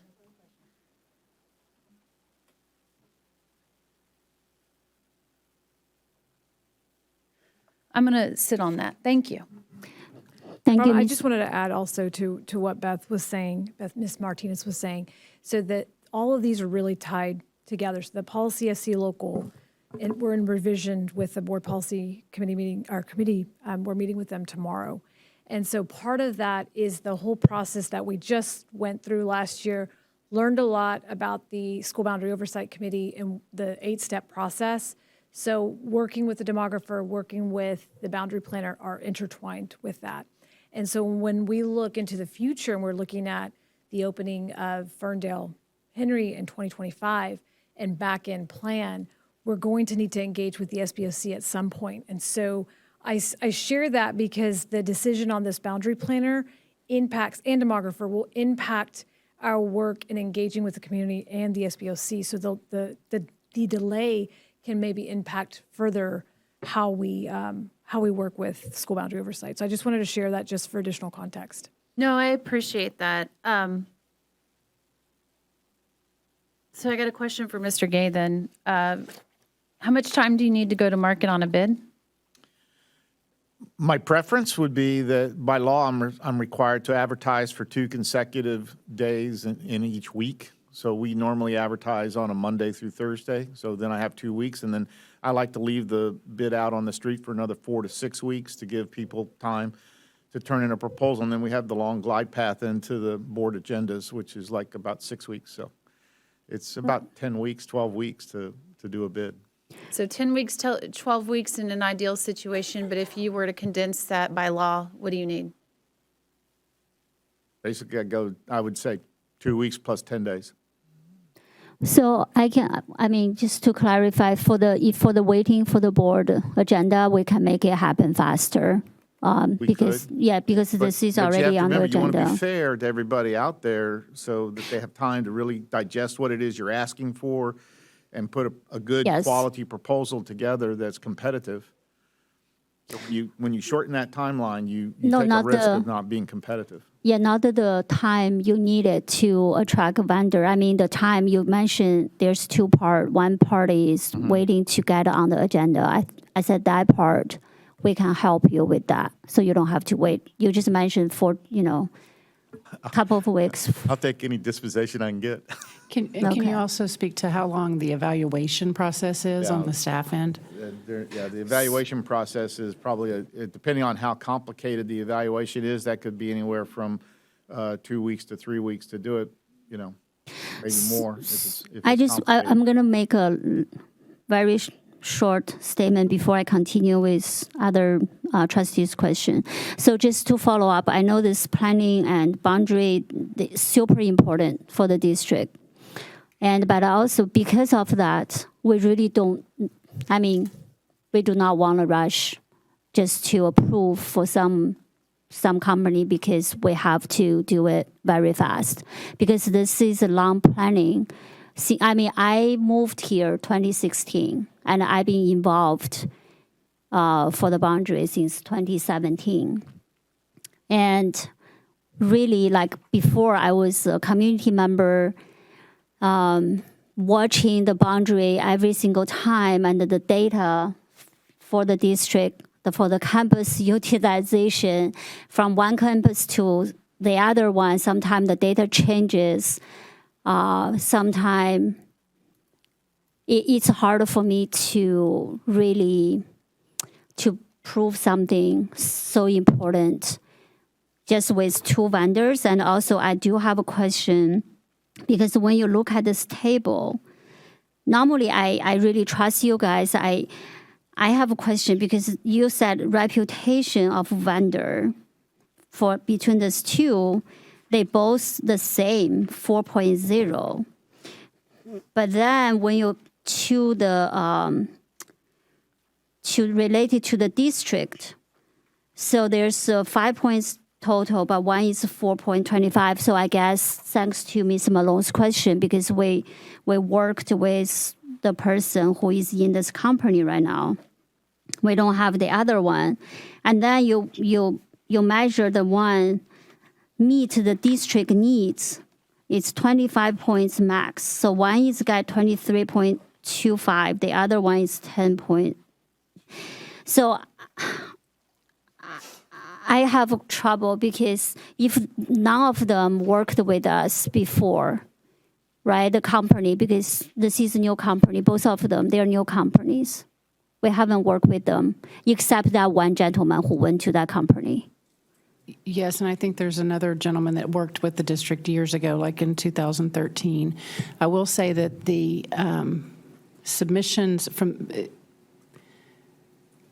it was a considerable difference in the value that Okay. the vendor that we are proposing brings to the district in terms of the extensive work and planning on their response to the procurement and to what they're able to provide, even in terms of numbers of interactions and presentations to the board and the work that would be done in collaboration with the district. It was much more comprehensive.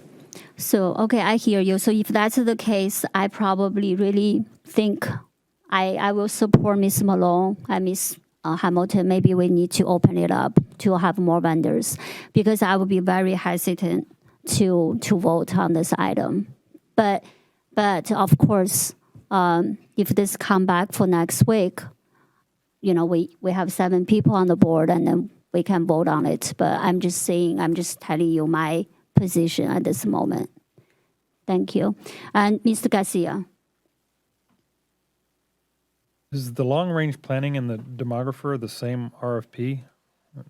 They're the same RFP number on the Yeah, solicitation number 23-073AB, long-range planning. They were able to respond, and I'm sure that Doris can speak to this more eloquently than I, but they were able to respond to both or one piece. You know, so we were hopeful that companies would respond to both and be able to provide both services, the demographic services as well as the long-range planning, and be able to respond to the one where their niche expertise might be, and that we were able to evaluate in that way. I would say go ahead, I'm sorry, go Mr. ahead. Garcia. No, go ahead. It was just another concern that I'm wondering if we will have a challenge if this is not approved in losing a potential vendor that might put in again or not put in again. And I don't know, you all have probably faced this before and would be able to help to work through that. There is no guarantee that the vendors will respond. I'm sorry. So I'm saying that there is no guarantee that the vendors will respond even when we do open up the solicitation again. We did contact them, the vendor you were talking about, but they did not respond. So there's no guarantee that they will respond again. And this project has been out since June, and we're talking about September. So that's like almost 4 months process. Do we know how many? It says the number of vendors that downloaded the solicitation was 32. Do we know how many?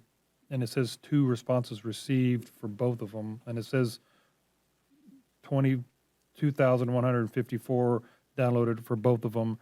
Do we know which ones were down? Well, I guess everybody downloaded the same one. It's kind of hard to, you wouldn't be able to know which one they're bidding on. And it sounds like the concern is we just didn't get enough responses. We had 32 people download it, 32 companies downloaded it, and only 2 opted to submit. So how can you get more people to submit if they download it and they don't want to submit? They don't want to submit. Exactly. You know? There's I mean, there's no guarantee that we can get secret any more sauce. If we went back out. Oh, there is a secret sauce? Exactly. So I have another question. The RFQ that y'all put out, was this similar to the one that you did the previous RFQ? Or is this like a totally brand new, you know? It's a brand new. It will be Totally, considered a totally brand new? Yes. Who else does HPM do business with? We can get you that information. back and check our They submitted, yeah. I mean, that might help if we knew what other districts they're doing business with. They're doing business with Dallas. It's probably a pretty good one, or, you know, whatever, so. But, yeah, thank you. That's all my questions. I just was curious about that. Thank you, Ms. Garcia. I can provide that to you. I do have a few here that they provided. Round Rock ISD, Manor ISD, University of Alabama. There were several others they mentioned. I just don't have the right document, so we can follow up on that. Yes, we can. We'll get that. Thank you. I appreciate that. Thank you, Ms. Garcia. But we are going to mainly working with Mr. Scott Leopold, right? I don't know who they will assign to work with us. I don't know that we're guaranteed that he would be or wouldn't be.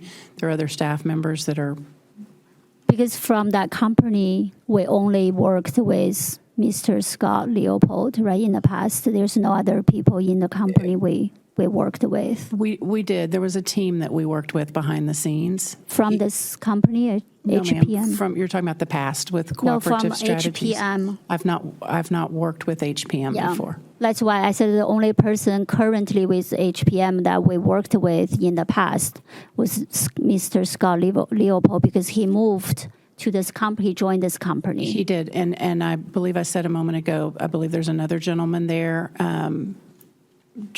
Tracy Richter, who worked with our district years ago when we first began the futures planning and that sort of thing in around 2012.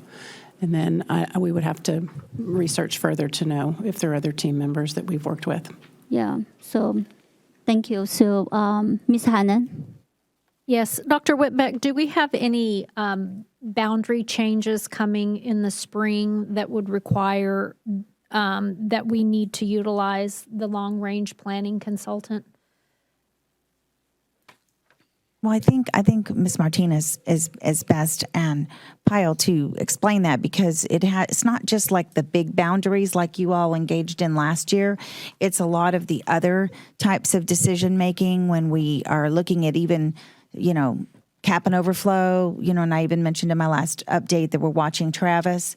I mean, all of those kinds of things, the information is important. So, as far as a giant boundary, I don't predict that for you in the next few months, but I do think that we need current information for a variety of reasons, but you're probably better to answer.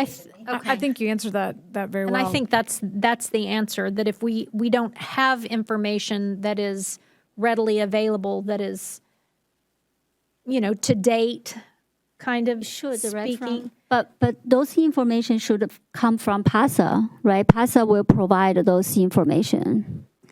So PASA provides projections, as you all know, and they provide the final projections in January, February timeframe, and they're within the current boundaries. They then work with our long-range planner when we're working through boundary scenarios to update those final projections. But the long-range boundary planner receives those projections, and then they work with them in all the various scenarios and then feed them back to the demographer so that the demographer can finalize the projections long-term for the next 10 years based in the new boundary. So there's some back and forth work. They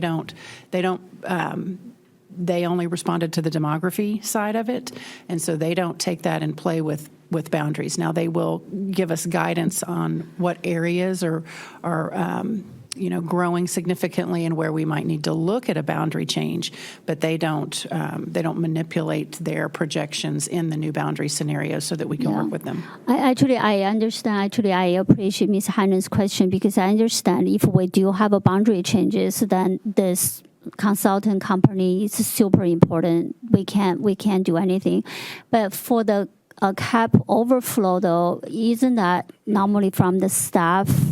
According to the PASA data, the staff will really make a recommendation from which campus for those cap overflow flow to. I'm just saying it's not ideal. We do need a consultant company, but this is really important important contract.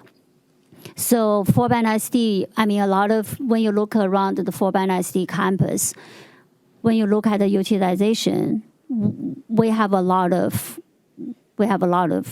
problems. I just say that. So I said since 2017, I've been involved in all this.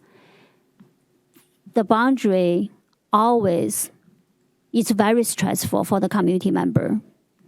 It's really very stressful. So I appreciate we wanted to use someone we always worked with. I do see the value of that, but at the same time, though, I wanted the board to have opportunity to make the right decision, because this gonna long range planning is gonna have big impact in Fort Bend ISD for the future. Let's say 5-10 years. that's really, I mean, that's where I struggle. I rather we choose the right person, right firm. Maybe it's difficult for now, short term.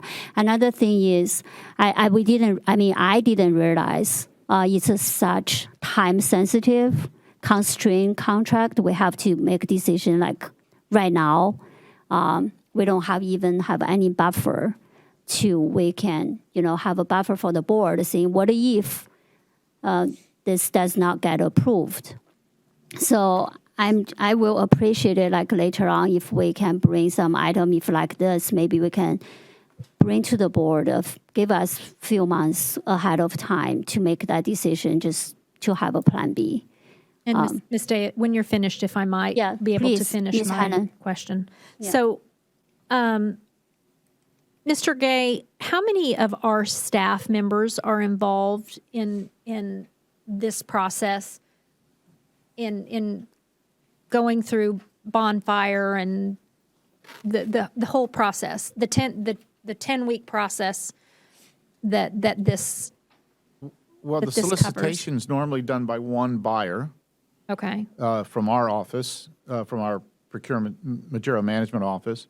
The evaluation team can be anywhere from 3 to 15 people or more. It depends on how you want to evaluate the product or the situation that you're looking at.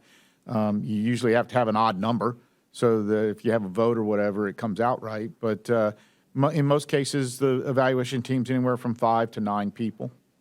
Okay. So approximately 5 to 9 people looked at this.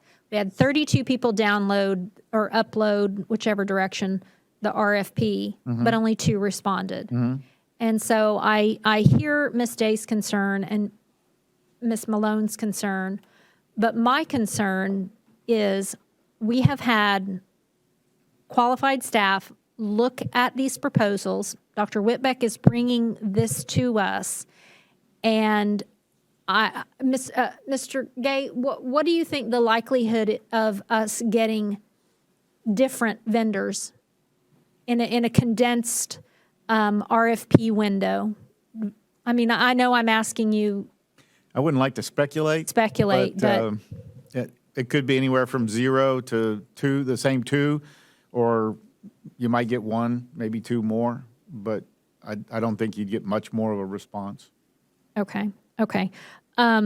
Anyway, I appreciate your work. I appreciate that we don't always get what we want in the district. That waiver list of all those teachers with too many kids in the classes, and I'm glad all those apprentice teachers are here too.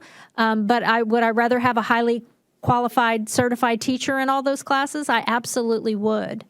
And so I think that we do the very best we can to work effectively and efficiently for this school district.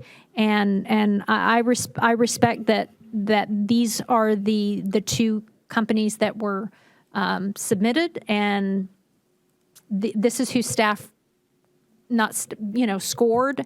And so I just think that the process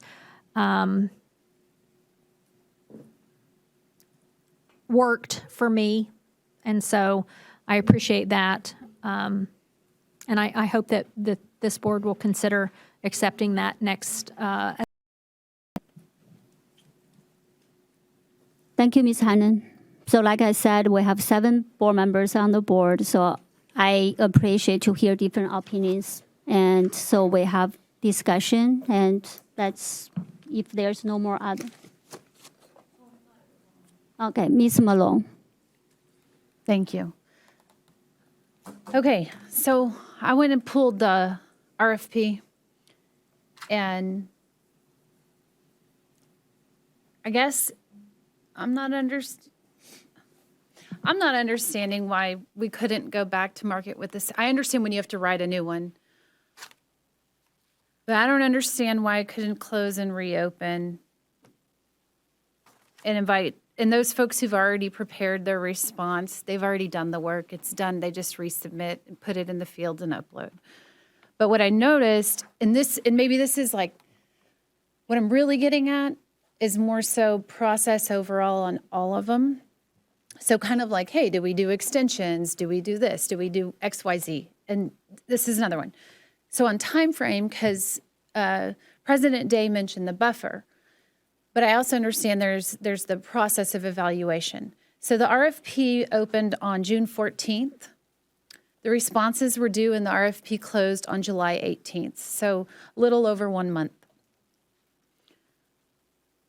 But it's now September 11th, so I think what is helpful, at least for me, is from the time a bid closes, what is the process? Because I would assume you've already got scheduled your committee for evaluators and the process is already lined up as far as when you open proposals, because you open the bids on the 18th and you begin the process. But knowing from that time the process closes to when it comes to the board, because it's been almost 2 months, and do we do everything to where it's time sensitive, or are we doing things to back it up so that should the board reject something, that you have room to move forward? Does that make sense? It feels I mean, we do like put we're in a together- tight corner. Yeah, we put together a procurement plan every year, looking at all the contracts that are coming due. And we get back with our end users and say, okay, do you want to rebid the contract? Do you want to go back out? We also look at, are there potential cooperative contracts that we could utilize and that type of thing? I think when you start talking about the summer months, we're preparing for the new school year. You get into August, school gets started. Schedules are tight. You try and get people together as best you can to evaluate. And because you're talking about a big chunk of time, of somebody's time, and when you're talking about at the assistant director, director, executive level, that's a lot of time, and they're doing other things and everything. So we take advantage of what we can. We get it done as quickly as we can, and then we try and get it into the scheduling for the next agenda. Normally what happens is they tell us, okay, the contract's going to end like in September, it's going to end in August, and we look at that and we backward plan from there, and we say, well, what board meeting would you like to go? And then we backward plan from that. And if you miss any of those gates or windows from the starting point to then you get forced out to another board meeting or whatever. So we try and plan them as best we can, but, sometimes you miss it. Okay. No, I appreciate that, sir. And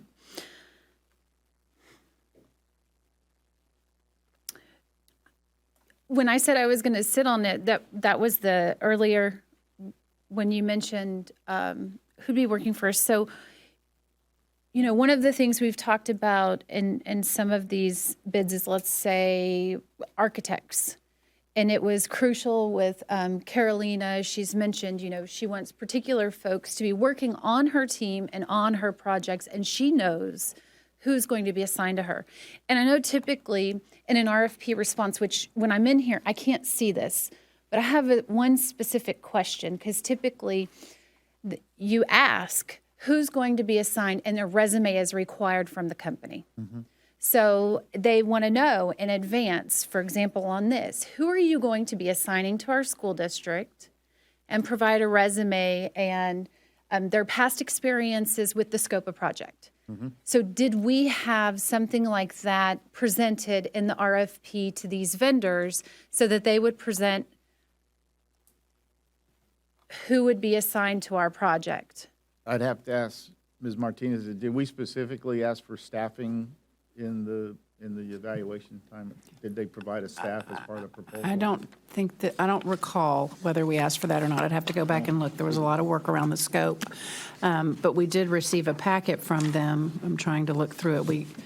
I know that there are multiple members of the team that we received their short bio and professional experience. I don't recall if we requested that or if we requested who we would be working with. Because that's what we do with our architectural firms, right? That's because that's a qualification. So when we do a request for qualification, we do ask for resumes, but this was a request for proposal. It was what? It was an RFP, so we don't typically ask that in an RFP. Okay, so in RFPs, though, for example, I'm going to switch gears and go to a different type of RFP, but let's say clinicians, which we talked about earlier tonight. would we not then have clinicians provide their resume and their experience relative to the scope of work, even though it's an RFP and it's not a request for services? Yes, sometimes we do. We spent about, I'm not sure how many months we spent building the scope of work for this solicitation. You remember how long it took us to build the scope? It probably took us, it took us a month. So just to share the timeline, so we finished boundaries, we implemented them, as you recall, in March. That's when we started communicating to families, learning and kind of breathing a little bit from doing the 3 boundaries that we completed. Then the next step for our team was to look at scope of work. What did we learn from this time? What does that RFP look like? Working with the purchasing team to build that scope of work. And so that's when we spent March through May to build that. And then June is when this scope of work was released. And we began evaluating, the internal teams here at the district began evaluating the information. So, and I've heard you, I wanted to address some of the feedback around having a few months to really understand, especially with this important work. And we absolutely agree with you.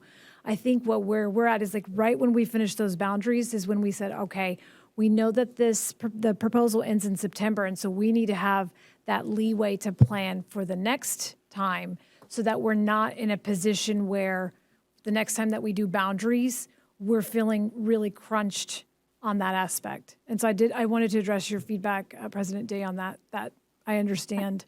I appreciate that. That it's difficult. I appreciate that. So I'd like to clarify that we did ask for resume in here. We did ask for an executive summary of the qualifications and the team members that will be working on the project. And so we know then who would be assigned to us. I wasn't part of that evaluation group, but do you have? I can look. Yes.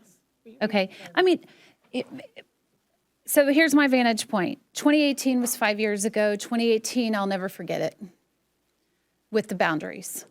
And I remember I don't want to go down that rabbit hole because it's 10:38 right now p.m. and thank God it's an agenda review, so we're not voting on anything tonight. But I guess what my question is, and what I would like for administration to provide is that information to the board. And I think that it's important to consider and for the board to understand that this is a 5-year agreement. This is not 1 year, and it's not a couple months. That whether we like it or not, we have a very difficult district, and that one of the most challenging things that we have done and that we've seen with the prior board as well is the boundary planning and rezoning. And I do believe that the staffing is extraordinarily critical to the success of that, because we often relied on the consultants to advise us on our decision making, and that's extraordinarily key. And frankly, even this last go-round or two, although we were successful, and I greatly appreciate all of y'all's hard work with it, it's challenging. Yeah. And that this is not something I take lightly. So if y'all could please provide that information right now, it's not necessary, but that would be helpful. Thank you. To clarify, Ms. Malone, you'd like to know who or what team members would be assigned to our work? Is that what you're asking? So here's the deal. Y'all do the work, but at the same time, the board is very involved in that. And in these last go-rounds, we had a significant relationship with, not significant relationship, but, Kate. Even though I couldn't remember her name, I remembered her face, but Kate. And prior to that, Scott as well. And they were key in our decision-making. And if you recall, we made some changes along the way as well, based on community input, feedback, and you guys with your advice and counsel, but also that outside counsel. So to me, yes, it is key to know and understand who this board would be working with in the future, because it's a team. Well, since we talked about triangulation earlier with the student data, I'll talk about the triangulation here with this, that it's not one entity or another who's doing this, that it is everyone working collaboratively together, trying to make the best decisions. And yeah, I think it would be helpful. I don't know if anybody else does, but that's me. Thank you, Ms. Malone. Ms. Jones? If I can just add, Ms. Malone, we also did ask for the vendor's approach, and we asked for their methodology as well. And so they did provide for us in their proposal submission all of this information. So, ma'am, I really appreciate that. And if you feel that would be helpful information, Provide for you. then so be it, yes. Whatever you think would be helpful to tell the story to us so we can understand and get behind it. We will. Thank you. Ms. Jones? Thank you, Ms. Malone. Ms. Jones? So I'm listening to the dialogue, and so I guess I have a question. Someone said that if we extended the process or opened up to other potential vendors, we would lose HPM. And so my question is, That's not, there's no guarantee? there's no guarantee that we would lose them. No. Oh, okay. I mean, Or they will submit. I mean, the issue that we have that we're faced with right now is that we've already closed the solicitation, we've already evaluated it, and we're bringing an award recommendation forward to the board for their approval. Right. In order for us to go back out, we would have to cancel this recommendation and then reissue the bid out to the public again. And there's no guarantee that HPM then would resubmit. They might feel slighted or whatever. I can't get into their head about it or anything like that. Then again, they might want the job that bad that they would submit. I don't know. I can't tell you. Okay, because I'm just, why the sense of urgency? And I'm just looking at it like, okay, I think we should open it up to we had 32 downloads, and I don't know if we can get some feedback on why they didn't submit. And maybe it is the beginning of the school year, we may even get some new people as well to submit. So I think that it would be equitable to go ahead on and just open it up as well. So that's my position. This may not be fair or appropriate to ask, but I'm wondering if we opened it up and we didn't get any responses, or we got 15 different responses. If we didn't find a vendor that meets the needs of the district, either by staff or by the board in the next go-round, is this procurement is no longer valid? Like, we couldn't come back to this and say, okay, well, we didn't have anybody, or we didn't have anybody that we're bringing. You canceled it, you basically, it's as if it never happened. Okay. And if we get worse results on the next one, then we would have to look at other alternatives such as cooperatives or maybe interlocal agreements with another district over another vendor, but then how would you pick that vendor, that type of thing. Thank you, Ms. Martinez, to clarify that question, actually. So, Dr. Gilliam? I'm going to be real short. Mr. Gay, you're the expert. And we've been told over and over you're the expert, and we thank you for everything that you do. What is your suggestion? I want to know what your suggestion is, because we have a whole lot of stuff going on up here. And of course, we're listening to our past, and it's going through, so I'd like to hear from you.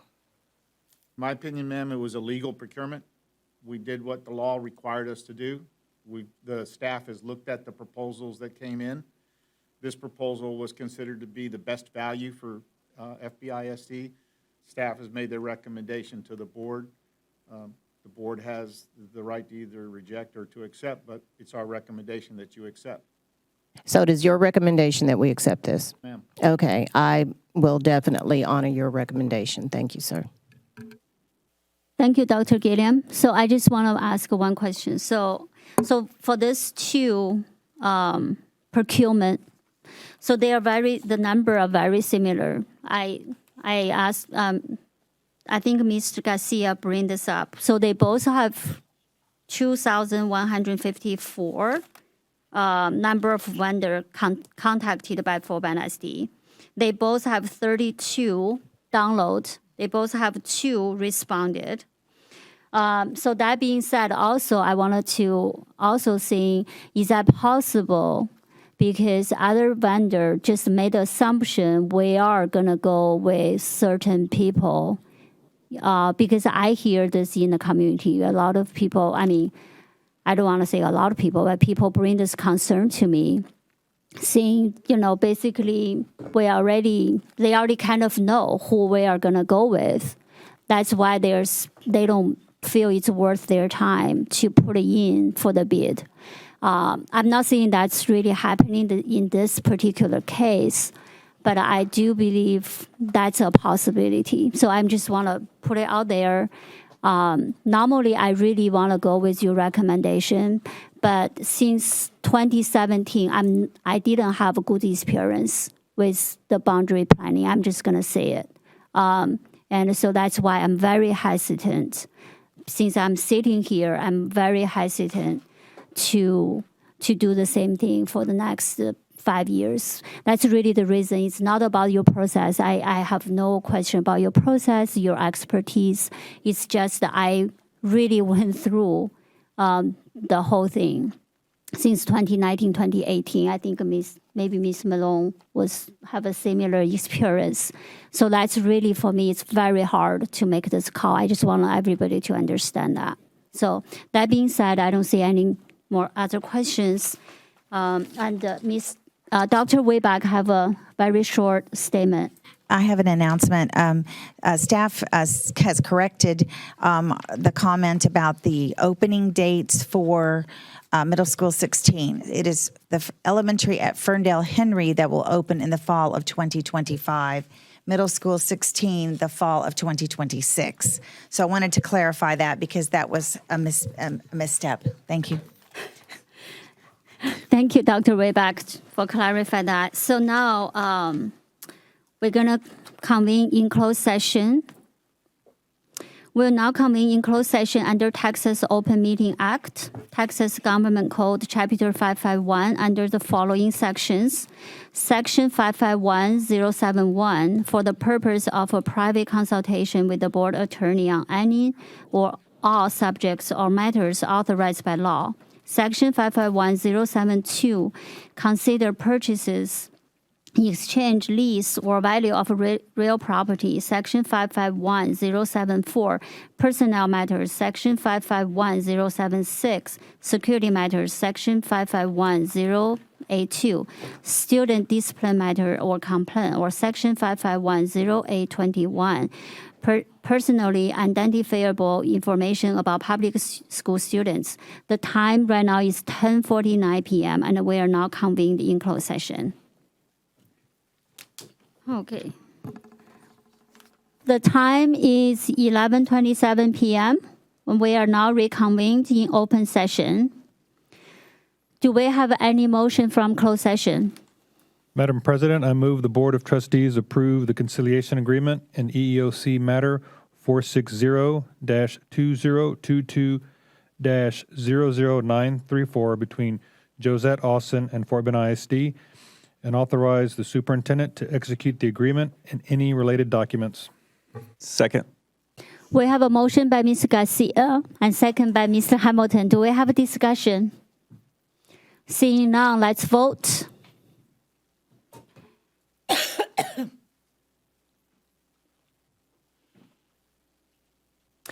Motion passes 7-0.